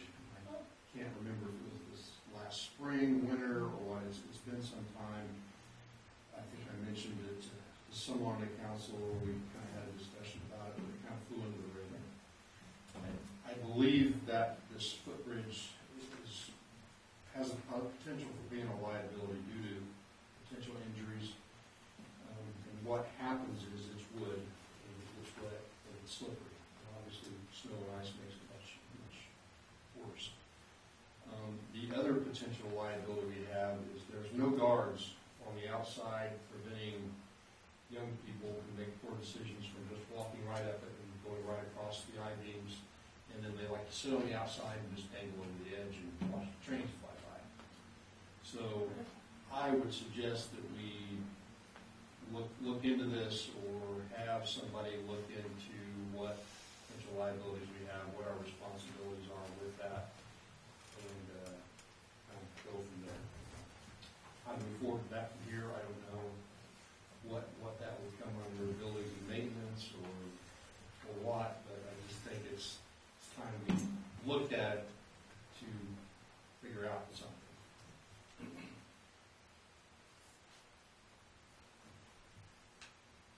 Do we all say not it, and then the last person that says not it has to do it, or? Yeah, I don't know how you guys want to proceed.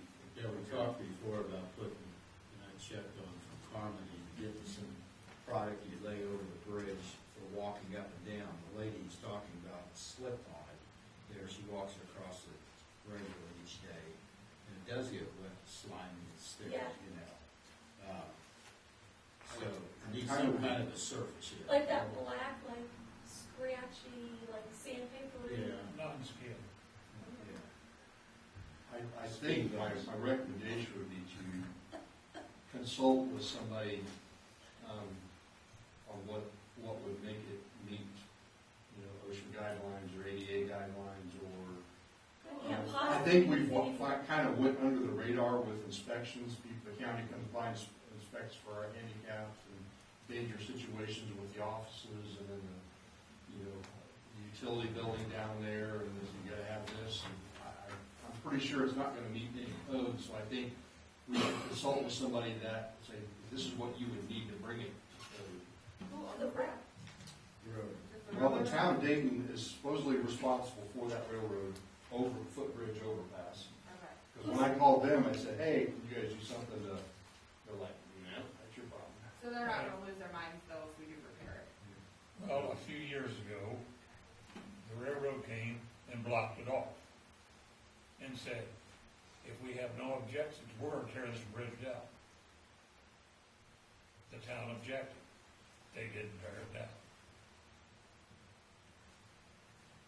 And it's a good thing, because when the train is sitting on that railroad tracks there, like Scott, you put your police car on this side when you knew that was happening, so you could at least walk across the bridge. That's our only emergency, to get back and forth across that, up here if somebody's dying or whatever, medical help or anything. That, I could see that whoever inspectors recommend several options, either here's what you do to fix it, or you could totally block the access, put locks on it so that your emergency people could use it in an emergency. The railroad did build the bridge. Right, you're correct. Because I think it used to be traveled by automobile. The only, at the time that my wife built the house, Shady Lane was a dirt road. And you drove across that bridge. I remember that, Model Ts and stuff, small vehicles to get I mean, across. that was the way they got back and forth. That was in the mid-sixties. And then a crane on a railroad, the train came along one day and a boom on a crane broke loose and ripped the bridge out. The old one was all wood. No, it never ripped it completely down. It disabled it.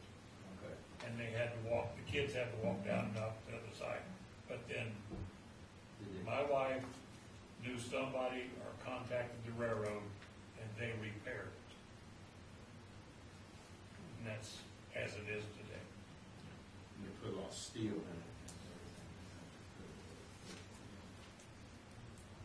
But there's a ton of people that make a whole round, come across that bridge, down Shady Lane, around out, around the church and back. I mean, it's quite a walk. A lot of insurance covering liability on that. It's nice. Yeah. We could put it, specify.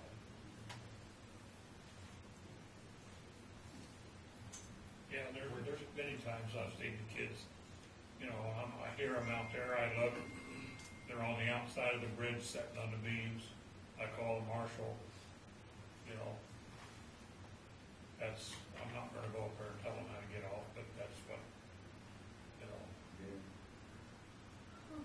It's never even occurred to me to do this. Yeah, it's just been one of those things that's kind of been on the radar for a long time. Many, many people, they hear a train coming, they'll zip down there and run up to watch the train go underneath. Typically, the railroad engineer will call and say, hey, you better check this person out, because they're worried that they're suicidal. I checked on one guy down there one day, he was a train buff. He goes, engine 432 is gonna be coming through here in 15 minutes. I don't have a picture of it yet, so I get all kinds of. I've had kids down there camping, had campfires under the bridge. Well, that's illegal, I mean, that's trespassing. So who's our building and maintenance? Do you know?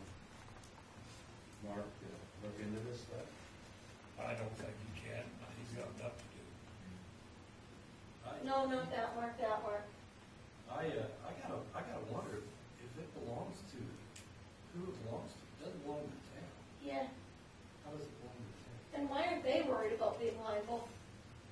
Right? It's actually railroad street, dedicated street that comes. If you look at the deeds, Railroad Street on the north side of the bridge has been vacated.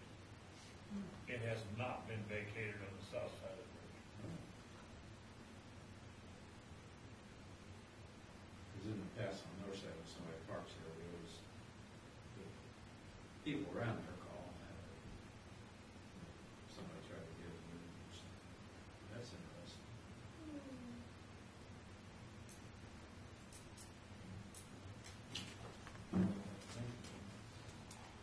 Lock them up. Right. Bring it to your attention. A couple of years ago, we switched from the Central Square RMS and CAD software system to our current RMS Calvert. The name of it.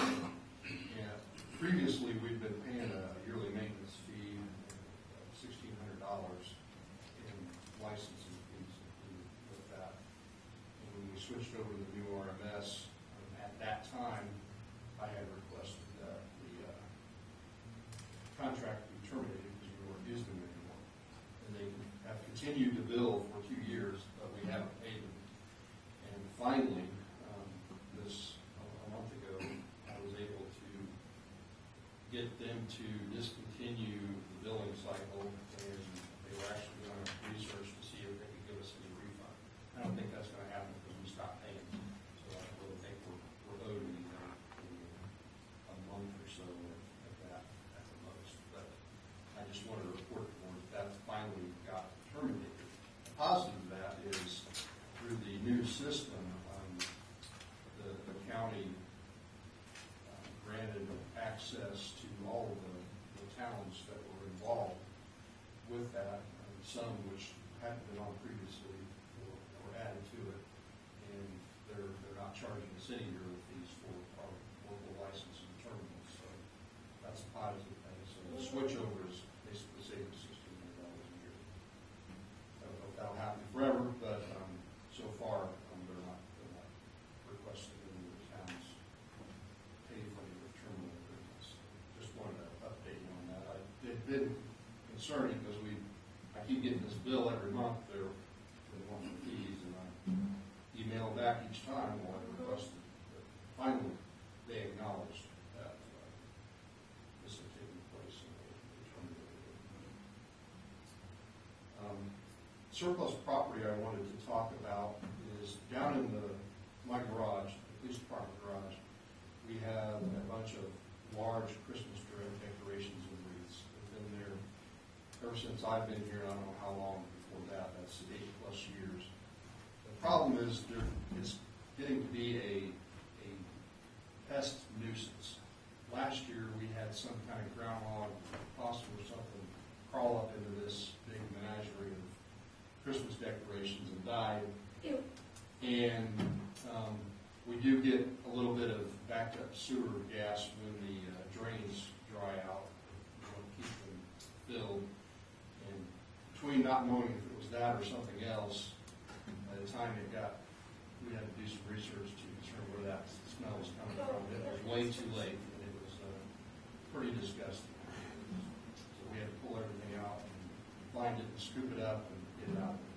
Anyway, I would like to get rid of these things somehow, in some way. Would you say they're trash? I mean, they've got dead animal guts all over them? Well, it was on the concrete. It was underneath these decorations.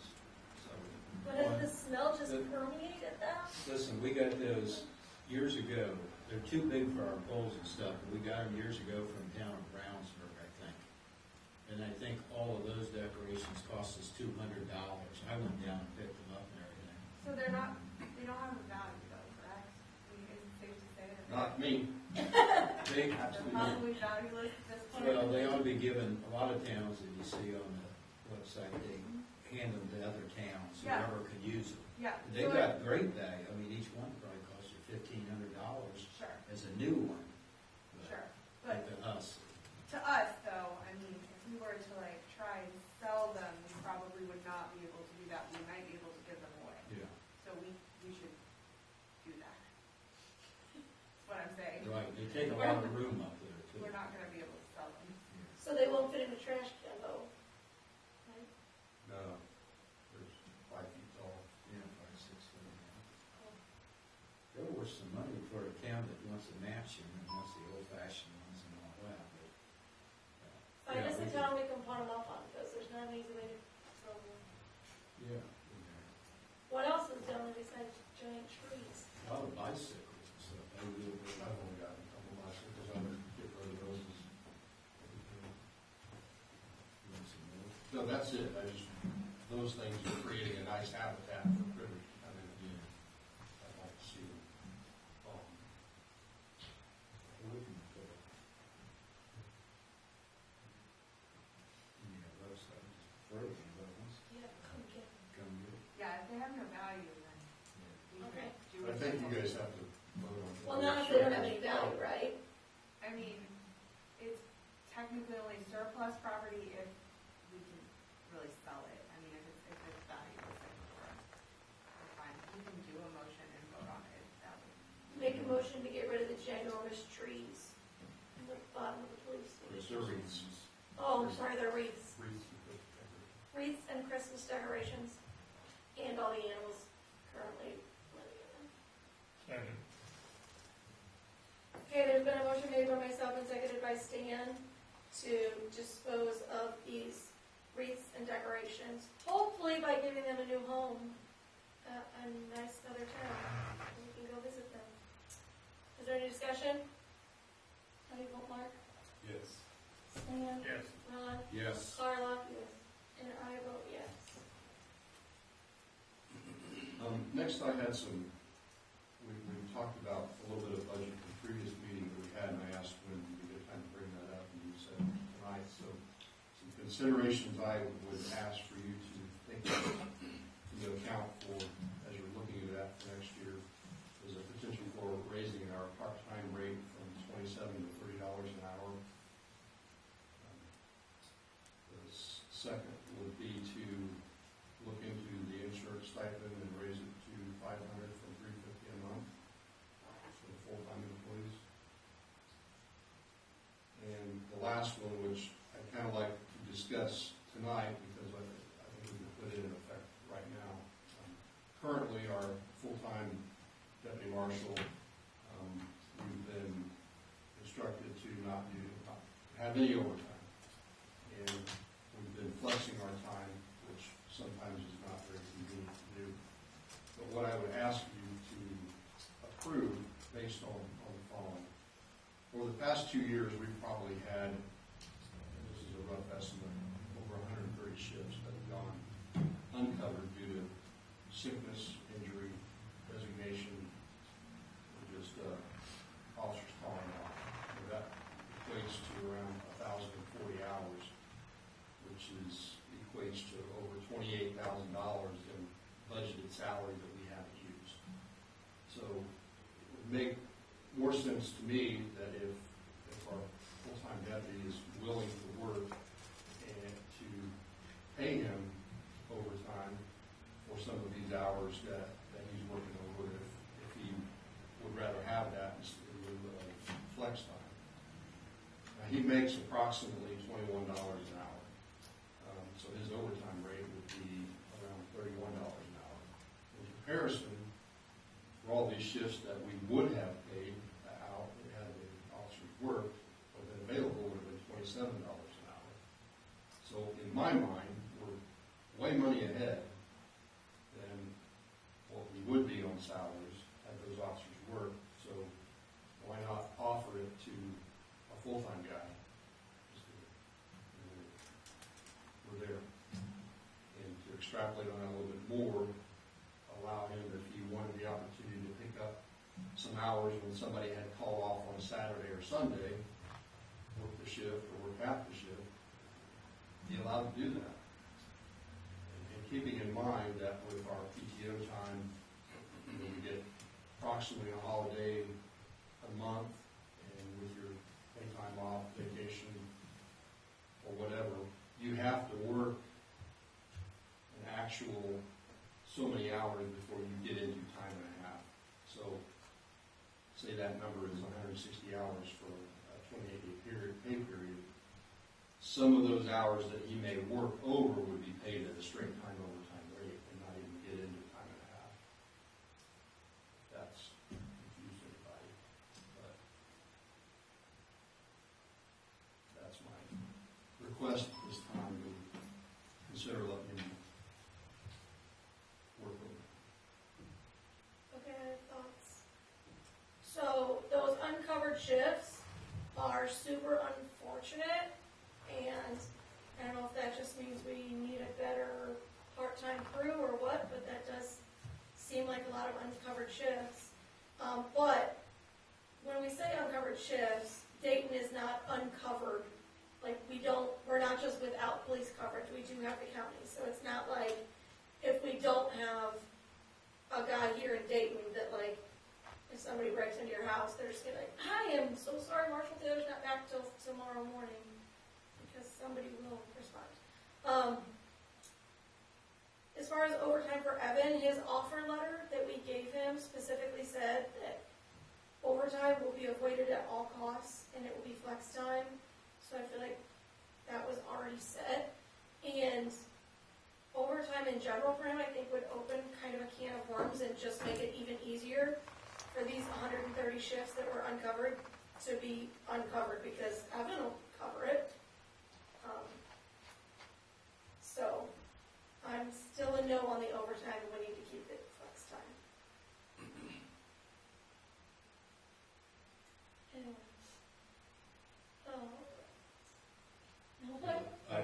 I think, it would be worth looking at, but like you said, this is what we offered, and that was the way it was, and the way we did it.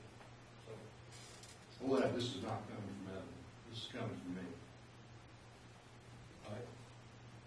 I think if you're got 130 shifts unaccounted for and 1,040 hours, I think you need more than Evan and some hours of overtime to solve the problem there. I think we need to look at, that's a half a year's work right there. 1,000 hours, it seems to me like you could hire a retiring policeman, like a lot of these small towns do, for weekends, to come in, or somebody that is a policeman to come in on weekends, and like Jim does a pretty good job, but the rest of them seem to miss a lot. But you're not going to, I don't like two things. I don't like starting overtime, and then as he makes more money and everything, that $31 becomes 45, 48, and 58 as he makes more. But, and then the next person, it's overtime on somebody else and everything. But I think the big thing is you've got a lot of hours to fill that we need to look at like we did with Evan and hire him. And that's helping a tremendous amount, having Evan filling some of the hours that we were missing before with all these part-timers. So, that's how I. So there were 1,000 hours that were not covered. Is that what I'm hearing? Now, I don't think, you don't Over just. the past 2 years. Over the past 2 years. Yes. So, does that mean there was 1,000 hours scheduled that wasn't needed? No, that they work, we couldn't find someone to work those hours. We attempt to work 96 hours a week. So that's what my goal is. We put 2 officer shift Monday through Friday and then Saturday and Sunday. So what I'm saying is those are shifts that weren't worked in the last 2 years.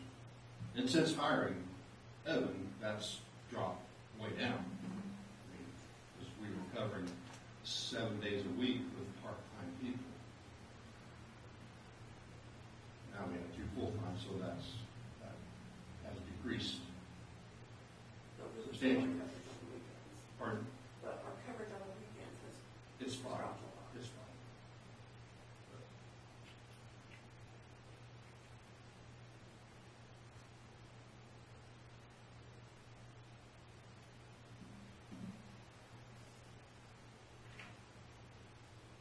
And when we talked about adding part-time officers and, the liaisons, Ron and Jim, we were looking for some full-time person. We knew that would solve a lot of those issues.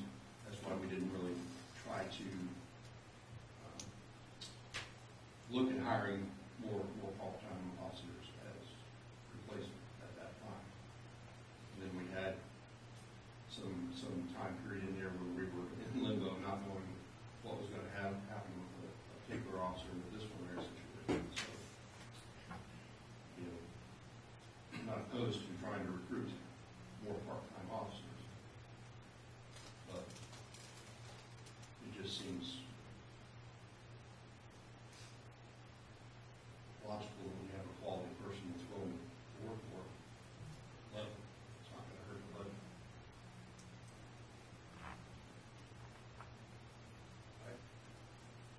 I think it'd be a good idea to try to recruit some. And the ones that work 5 hours and stuff, unless you want to keep it for specific reasons, try to get it to just 2 or 3 to take care of the weekends. Yeah, I don't think we need more part-time officers, I think we need part-time officers that are gonna come in on our shifts. Because more part-time officers means like more fees for, Axon or whatever, that's and what I more mean, the ones that guns come- and more vests and more uniforms and more something, I don't know, you just need, what is it, We got a couple that are really good guys and everything, but some of them, when you see I don't think that, any of them are bad guys. when you see that payroll, some of them work maybe 10 hours in a month's time or 2 weeks or whatever, and I think it just, and then there's one that works quite a few hours, and if you could get like Jim works quite a few hours, if you get another person like Jim that likes the part-time, works somewhere else, and, have them just to get in there, and they commit here, they need to get in here when they're scheduled to work. My experience with part-time people, and it's come to fruition since I started, is you need a large pool to cover that, because you're talking about them covering their weekend off. So they're giving up their weekend to come work. So that works well for several months, and then it's like, yeah, I'm busy this weekend, I'm busy this weekend. So to get somebody to commit like Jim does is going to be very difficult to do. To give up a weekend, one of their weekends a month, come work. So you're going to find that you might get a guy to commit to one weekend, one day a weekend, one Saturday, one Sunday, which is what, the other two on the other rotation are semi-doing at this point.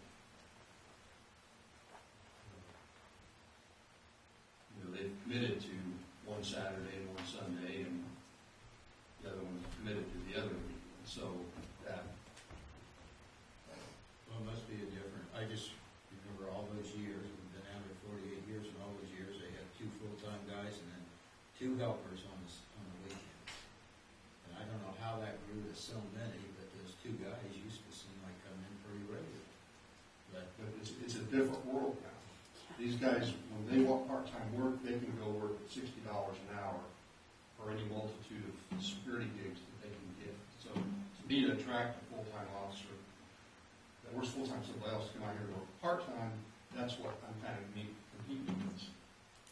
What if we take our 2 full-time guys and they consider covering some weekend hours? Oh, just an idea. Well, this, you know, there's different solutions, and I think, you know, maybe we don't have to discuss everything right here tonight. Yeah, this is just really about overtime. I'm not comfortable with opening the overtime can of worms. I don't know what that would become. What is everybody else's thing? Oh, overtime. Well, that was the contract. That was the contract that was signed, that was the offer, and that's what was accepted. I mean, everything's subject to change, but, you know, and you just have That's to, the kind of thing that we year yet, so. we have to, you know, look at it and then, you know,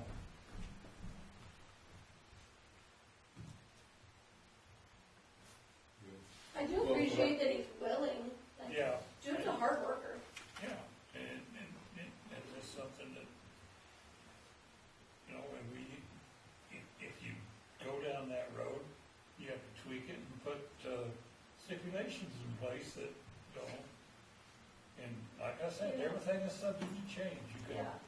you know, we can, right now, you know, My point was, he hasn't even been here a year, so he hasn't even fulfilled the first full year on what he signed on, that's what I'm saying. yeah, you know, We can reassess, yeah, I just think now's not the time.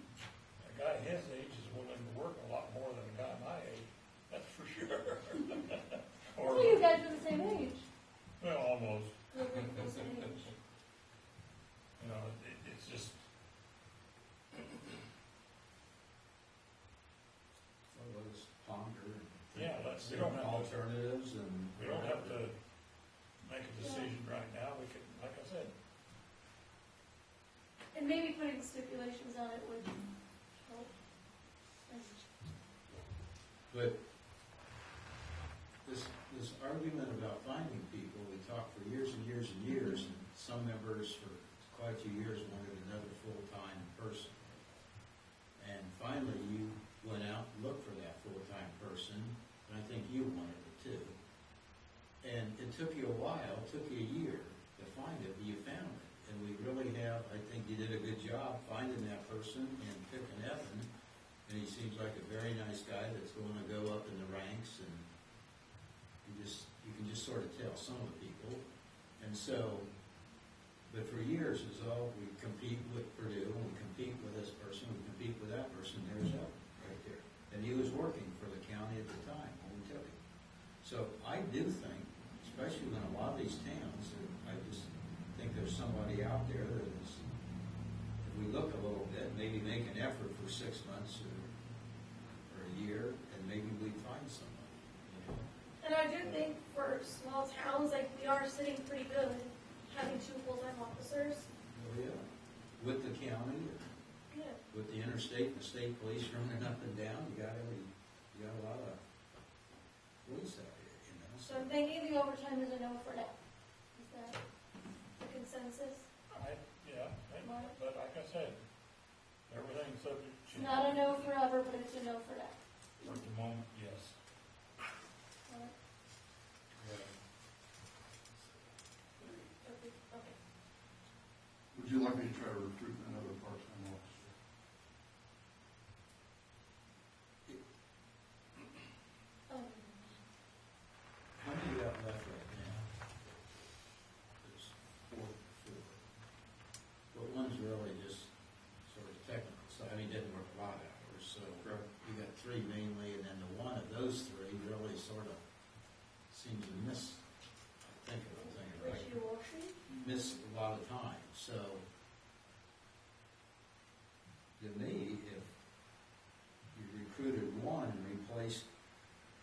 always missing here, they didn't show There, up we just anyway. replace them though, that's the hard lesson we learned.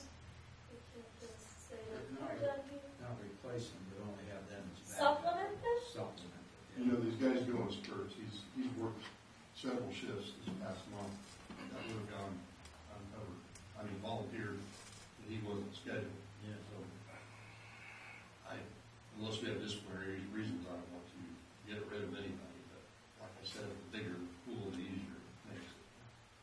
Okay, but between the four, they got, we do the 80 hours during the week and the 2 8-hour days on the weekend. Seems like between those four, they could, between them, could come up and work. These are intelligent, grown-up people. I think they could work the 16 hours. I don't know. Well, let's think about it. Let's just, The other option is to take the budget that we have for 16 hours and increase it to 40 and hire a third full-time person. Ooh, I'm a hard pass on that.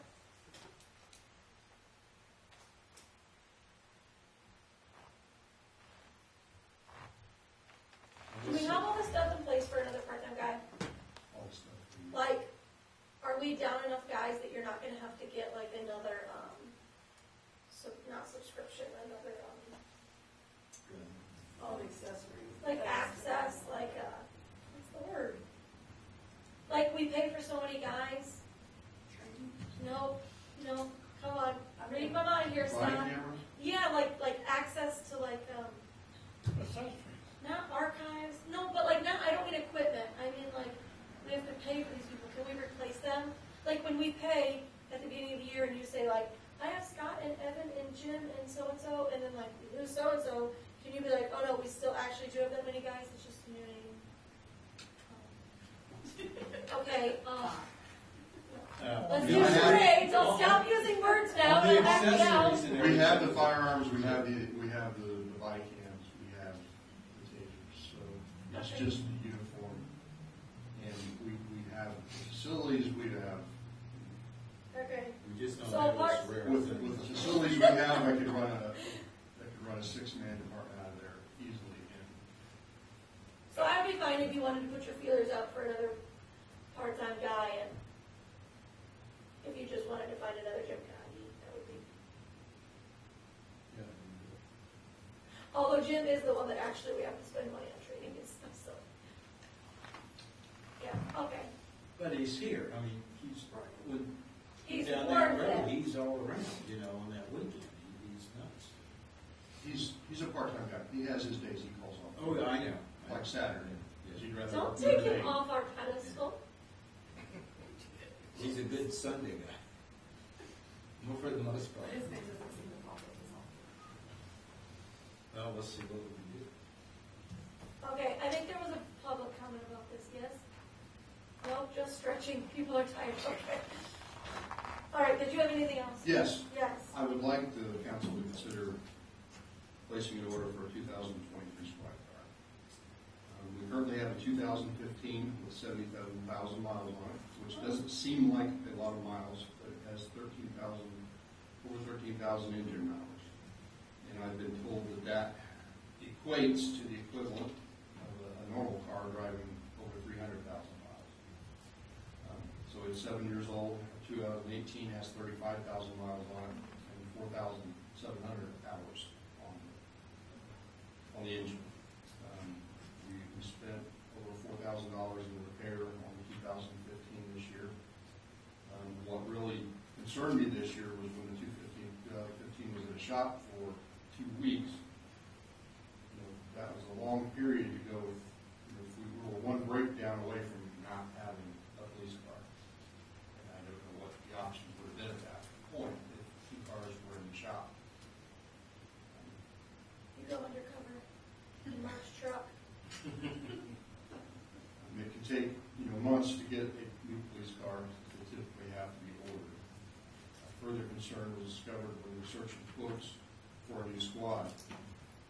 Manufacturers are not accepting orders for police vehicles continually as they have been in the past. They're opening up orders for specific short periods and then closing them. I considered the 3 different manufacturers for SUVs. The Ford Explorer, which we currently have, Chevy offers the Tahoe, and Dodge offers the Durango. Right now, currently, Ford is currently not accepting orders and does not know when they will open orders back up. They do not have any idea what prices will be. The last order window that they had started in August and ended last week. The last Explorer, that's the vehicle we have, they ordered this year for Frankfurt, spec'd out at $42,190. That's a $14,000 increase over what we paid in 2018. Chevy is currently not accepting orders. Chevy took orders for 1 day this spring, the 2023 Tahoes, and closed them after that day. They don't have any idea when they will take these orders again. Of the orders that were placed on that 1 day, GM canceled 100 of them. So the only positive note of my research for the Chevy is there's a Fort Wayne dealership, Kelly Chevrolet, that placed a bunch of extra orders on that 1 day window. And so they have extra vehicles on orders that haven't been spoken for by the department. And they were able to quote me on a 2023. The vehicle was spec'd by Kelly with equipment they felt most departments would require. If not taken now, it's not already taken, we could enter into a purchase agreement for one of those vehicles. The quote I received for that was $43,490. They anticipate a build date for that vehicle August of 2023. So with the equipment install, even if we got on a purchase agreement for that vehicle, we wouldn't see it probably at over a year. So we're talking over a year from now before we ever see that vehicle. And that's even kind of iffy with the way these manufacturers have been going. The third option was Dodge is currently taking orders on Durangos. They don't seem to be having the manufacturing problem that the other two have. The dealer told me that they anticipate approximately a 6-month delivery time, or sometime after the first of the year. Typically, I've seen those generally March or April is when they deliver their cars. They had the cheapest quote at $39,768. That was Twin City. I also got a quote from another dealer just to compare it. That was Fletcher, and they were within $100 of each other, so I think they were pretty competitive. Based on the current Explorer we have, the Durango gives more standard options than the Explorer for approximately $2,000 less. That's even if we were at the Ford, which right now we can't work on. None of these manufacturers seem inclined to keep dealers or customers informed on when the ordering will start or end, nor are they inclined to give precise build times. So you're really at their whim on these things. And all that's based on all the problems that car manufacturing had, the chips and people working and whatever delivery problems that they've had. The next consideration that we would have is on trades, whether or not we want to trade a vehicle or not. And I did send all of you a price, kind of like a worksheet. I went ahead and copied that again so you can look at it while I'm talking to you. Kind of breaks down some of the options, whether to trade or not to trade on the three vehicles that we were talking about. Equipment expenses has also went up considerably. The last time we were able to get a vehicle equipped for around $10,000. Now get quoted at upwards to $17,000. That would be if you bought a totally new car outright and didn't trade in anything and take any of the old equipment off and pull the car and put it in a new car. Traded in a vehicle, then obviously a lot of that equipment can be used to carry it over, and it drops that down to approximately $6,000, maybe a little more, $400.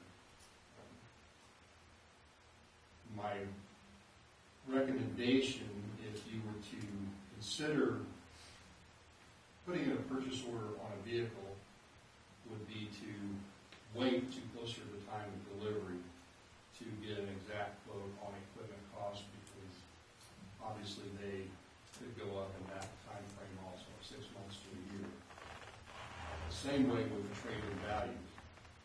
Twin City, a month ago, quoted me around $10,000 for a trade-in on a 2015. I asked them for a little more finite figure in a quote this week, and they were like, well, maybe 5,000 to 7,000, but come back to us and we'll look at it before a little bit closer to delivery time. So I would be leaning more towards the recommendation of keeping that car back as a backup vehicle, just because of the value of it. But some other things to consider if you're keeping that vehicle back, and the new equipment prices go up. So there's a difference between $17,000 and $6,000. If they're not going to deliver these vehicles for at least 6 months, you don't have to pay a penny for $6. And in the case of the Chevy, you may be looking at a year before. And they're going to lock that price in. Yes. I specifically asked that. We put in a purchase order on what you're quoting right now. That's the delivery price, whether it's January or August or December of next year. They said yes. What if the price goes down? Gonna happen. We don't You need know, fortune teller. So you're saying basically if you subtract out all these with the trade-in and you keep the car, it's gonna cost you somewhere between $15,000 and $16,000 dollars. Additionally for equipment, yeah. But see, like the radio itself is $5,000. So, and the light bar, another $2,000 on top of that. So those are two items that I could easily switch over to the new vehicle. So I'm saying if you bought a brand new one, say the top one, the Chevy, it'd be $60,000. If you trade in our police car, it costs you $45,000. So there's $15,000. You're giving all that equipment and everything away.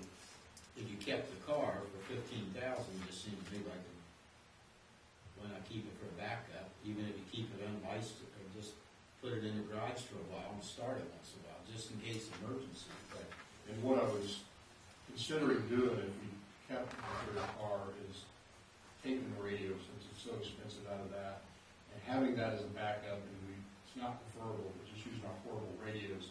If we have to get into it and use it for a day or two because something's in the shop, we can still use our portables. It's not ideal, or say, be driving and using your handheld, but it can work. You can make it work, and you still have something that's, backup. but like Stan said, this is all 6 months and a year away, too. Sure, So yes. it just- And that's kind of what the main thing I wanted to get you. We're looking at very long lead times for these vehicles, and the prices keep jumping up.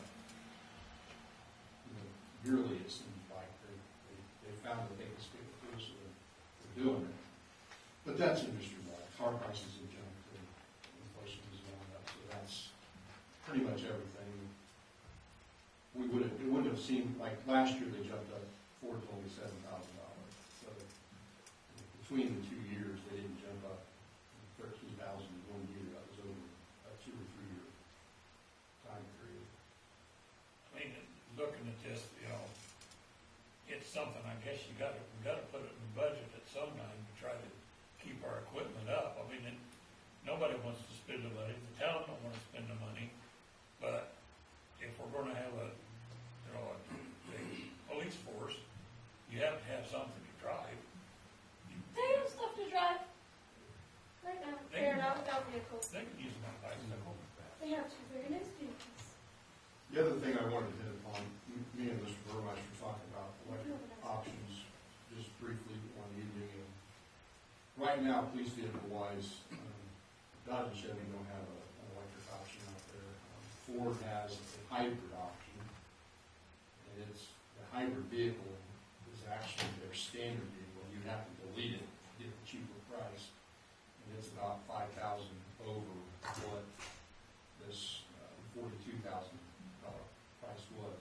But right now, they're not billing or taking orders, so it's really not an option. So Unless we wait And, until there's- they is do that- take orders. Is that a hybrid?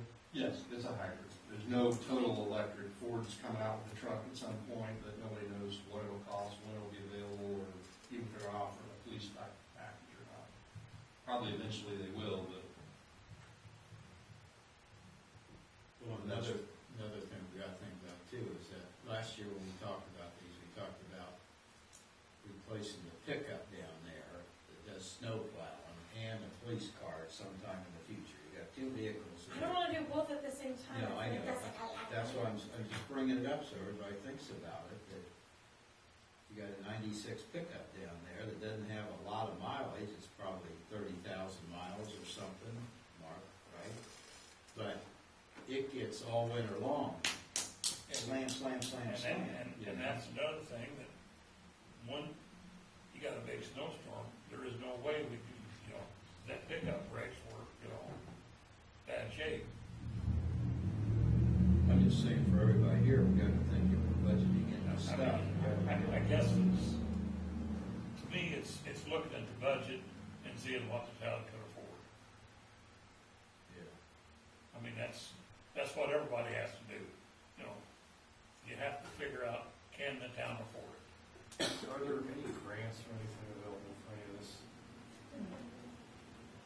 the thing with grants, there's lots of things out there, but somebody's got to have the time and experience to know how to research and fill them out. We used to have somebody that's supposedly on salary here or a consultant that sought out grants for the town. And actually filled them out, some of them, so my answer is, I don't know. We did, that's how the street started, I got all the street stuff, I guess my thoughts were, by the time we get this car, the 15's gonna be 8 years old. We have the CARES Act money that came in, $200,000. We have public safety money that we're getting yearly now that's probably in $30,000 or $40,000 range. So it would seem that we could do it without hitting the general fund too much. But then that's money that we can't spend on other things. You just have to figure out the priorities. There's a lot of things we'd like to do, but you have to look at what's, the important things that we can't do without. Well, let's see with all those grant monies and as money we got in, what we can use it for, Right, too. I mean, it might exactly. say you can use it for a police car, it might say you can't. Right. And make our list of the most Right. 5 or 10 main things we want, and we'll, Right. from a snow truck to a police car to this, that. Right. All right, I'm gonna call a meeting in the next couple of weeks, hopefully. Yeah, I think top priority, town council president, Yeah. increase in her pay. But I'm gonna call a meeting so we can hash all this out then, before we adopt the budget. Yes, Yeah. exactly. Yeah, And he brought it up, and it's something that we need to think about. That's what they put us on this board for. Okay, excellent. Anything else? That's all I have. Thank you, good sir. We have come to public comment. Is there any public comment? No. Council comment. Mark? Yeah, I've been thinking about contract for the forming of the property in town and outside of town. Yeah. And it occurs to me that if anything ever happens on that property and you've got a lease with somebody, then you're obligated to probably fulfill that lease. And, I hate to ever get in a situation where something did come up and we'd like to act quickly on it and not be able to act quickly on it. So, I'm wondering if we should consider not renewing the lease on the property. What is that? It's the two farmers up there, I think it's about 900 a year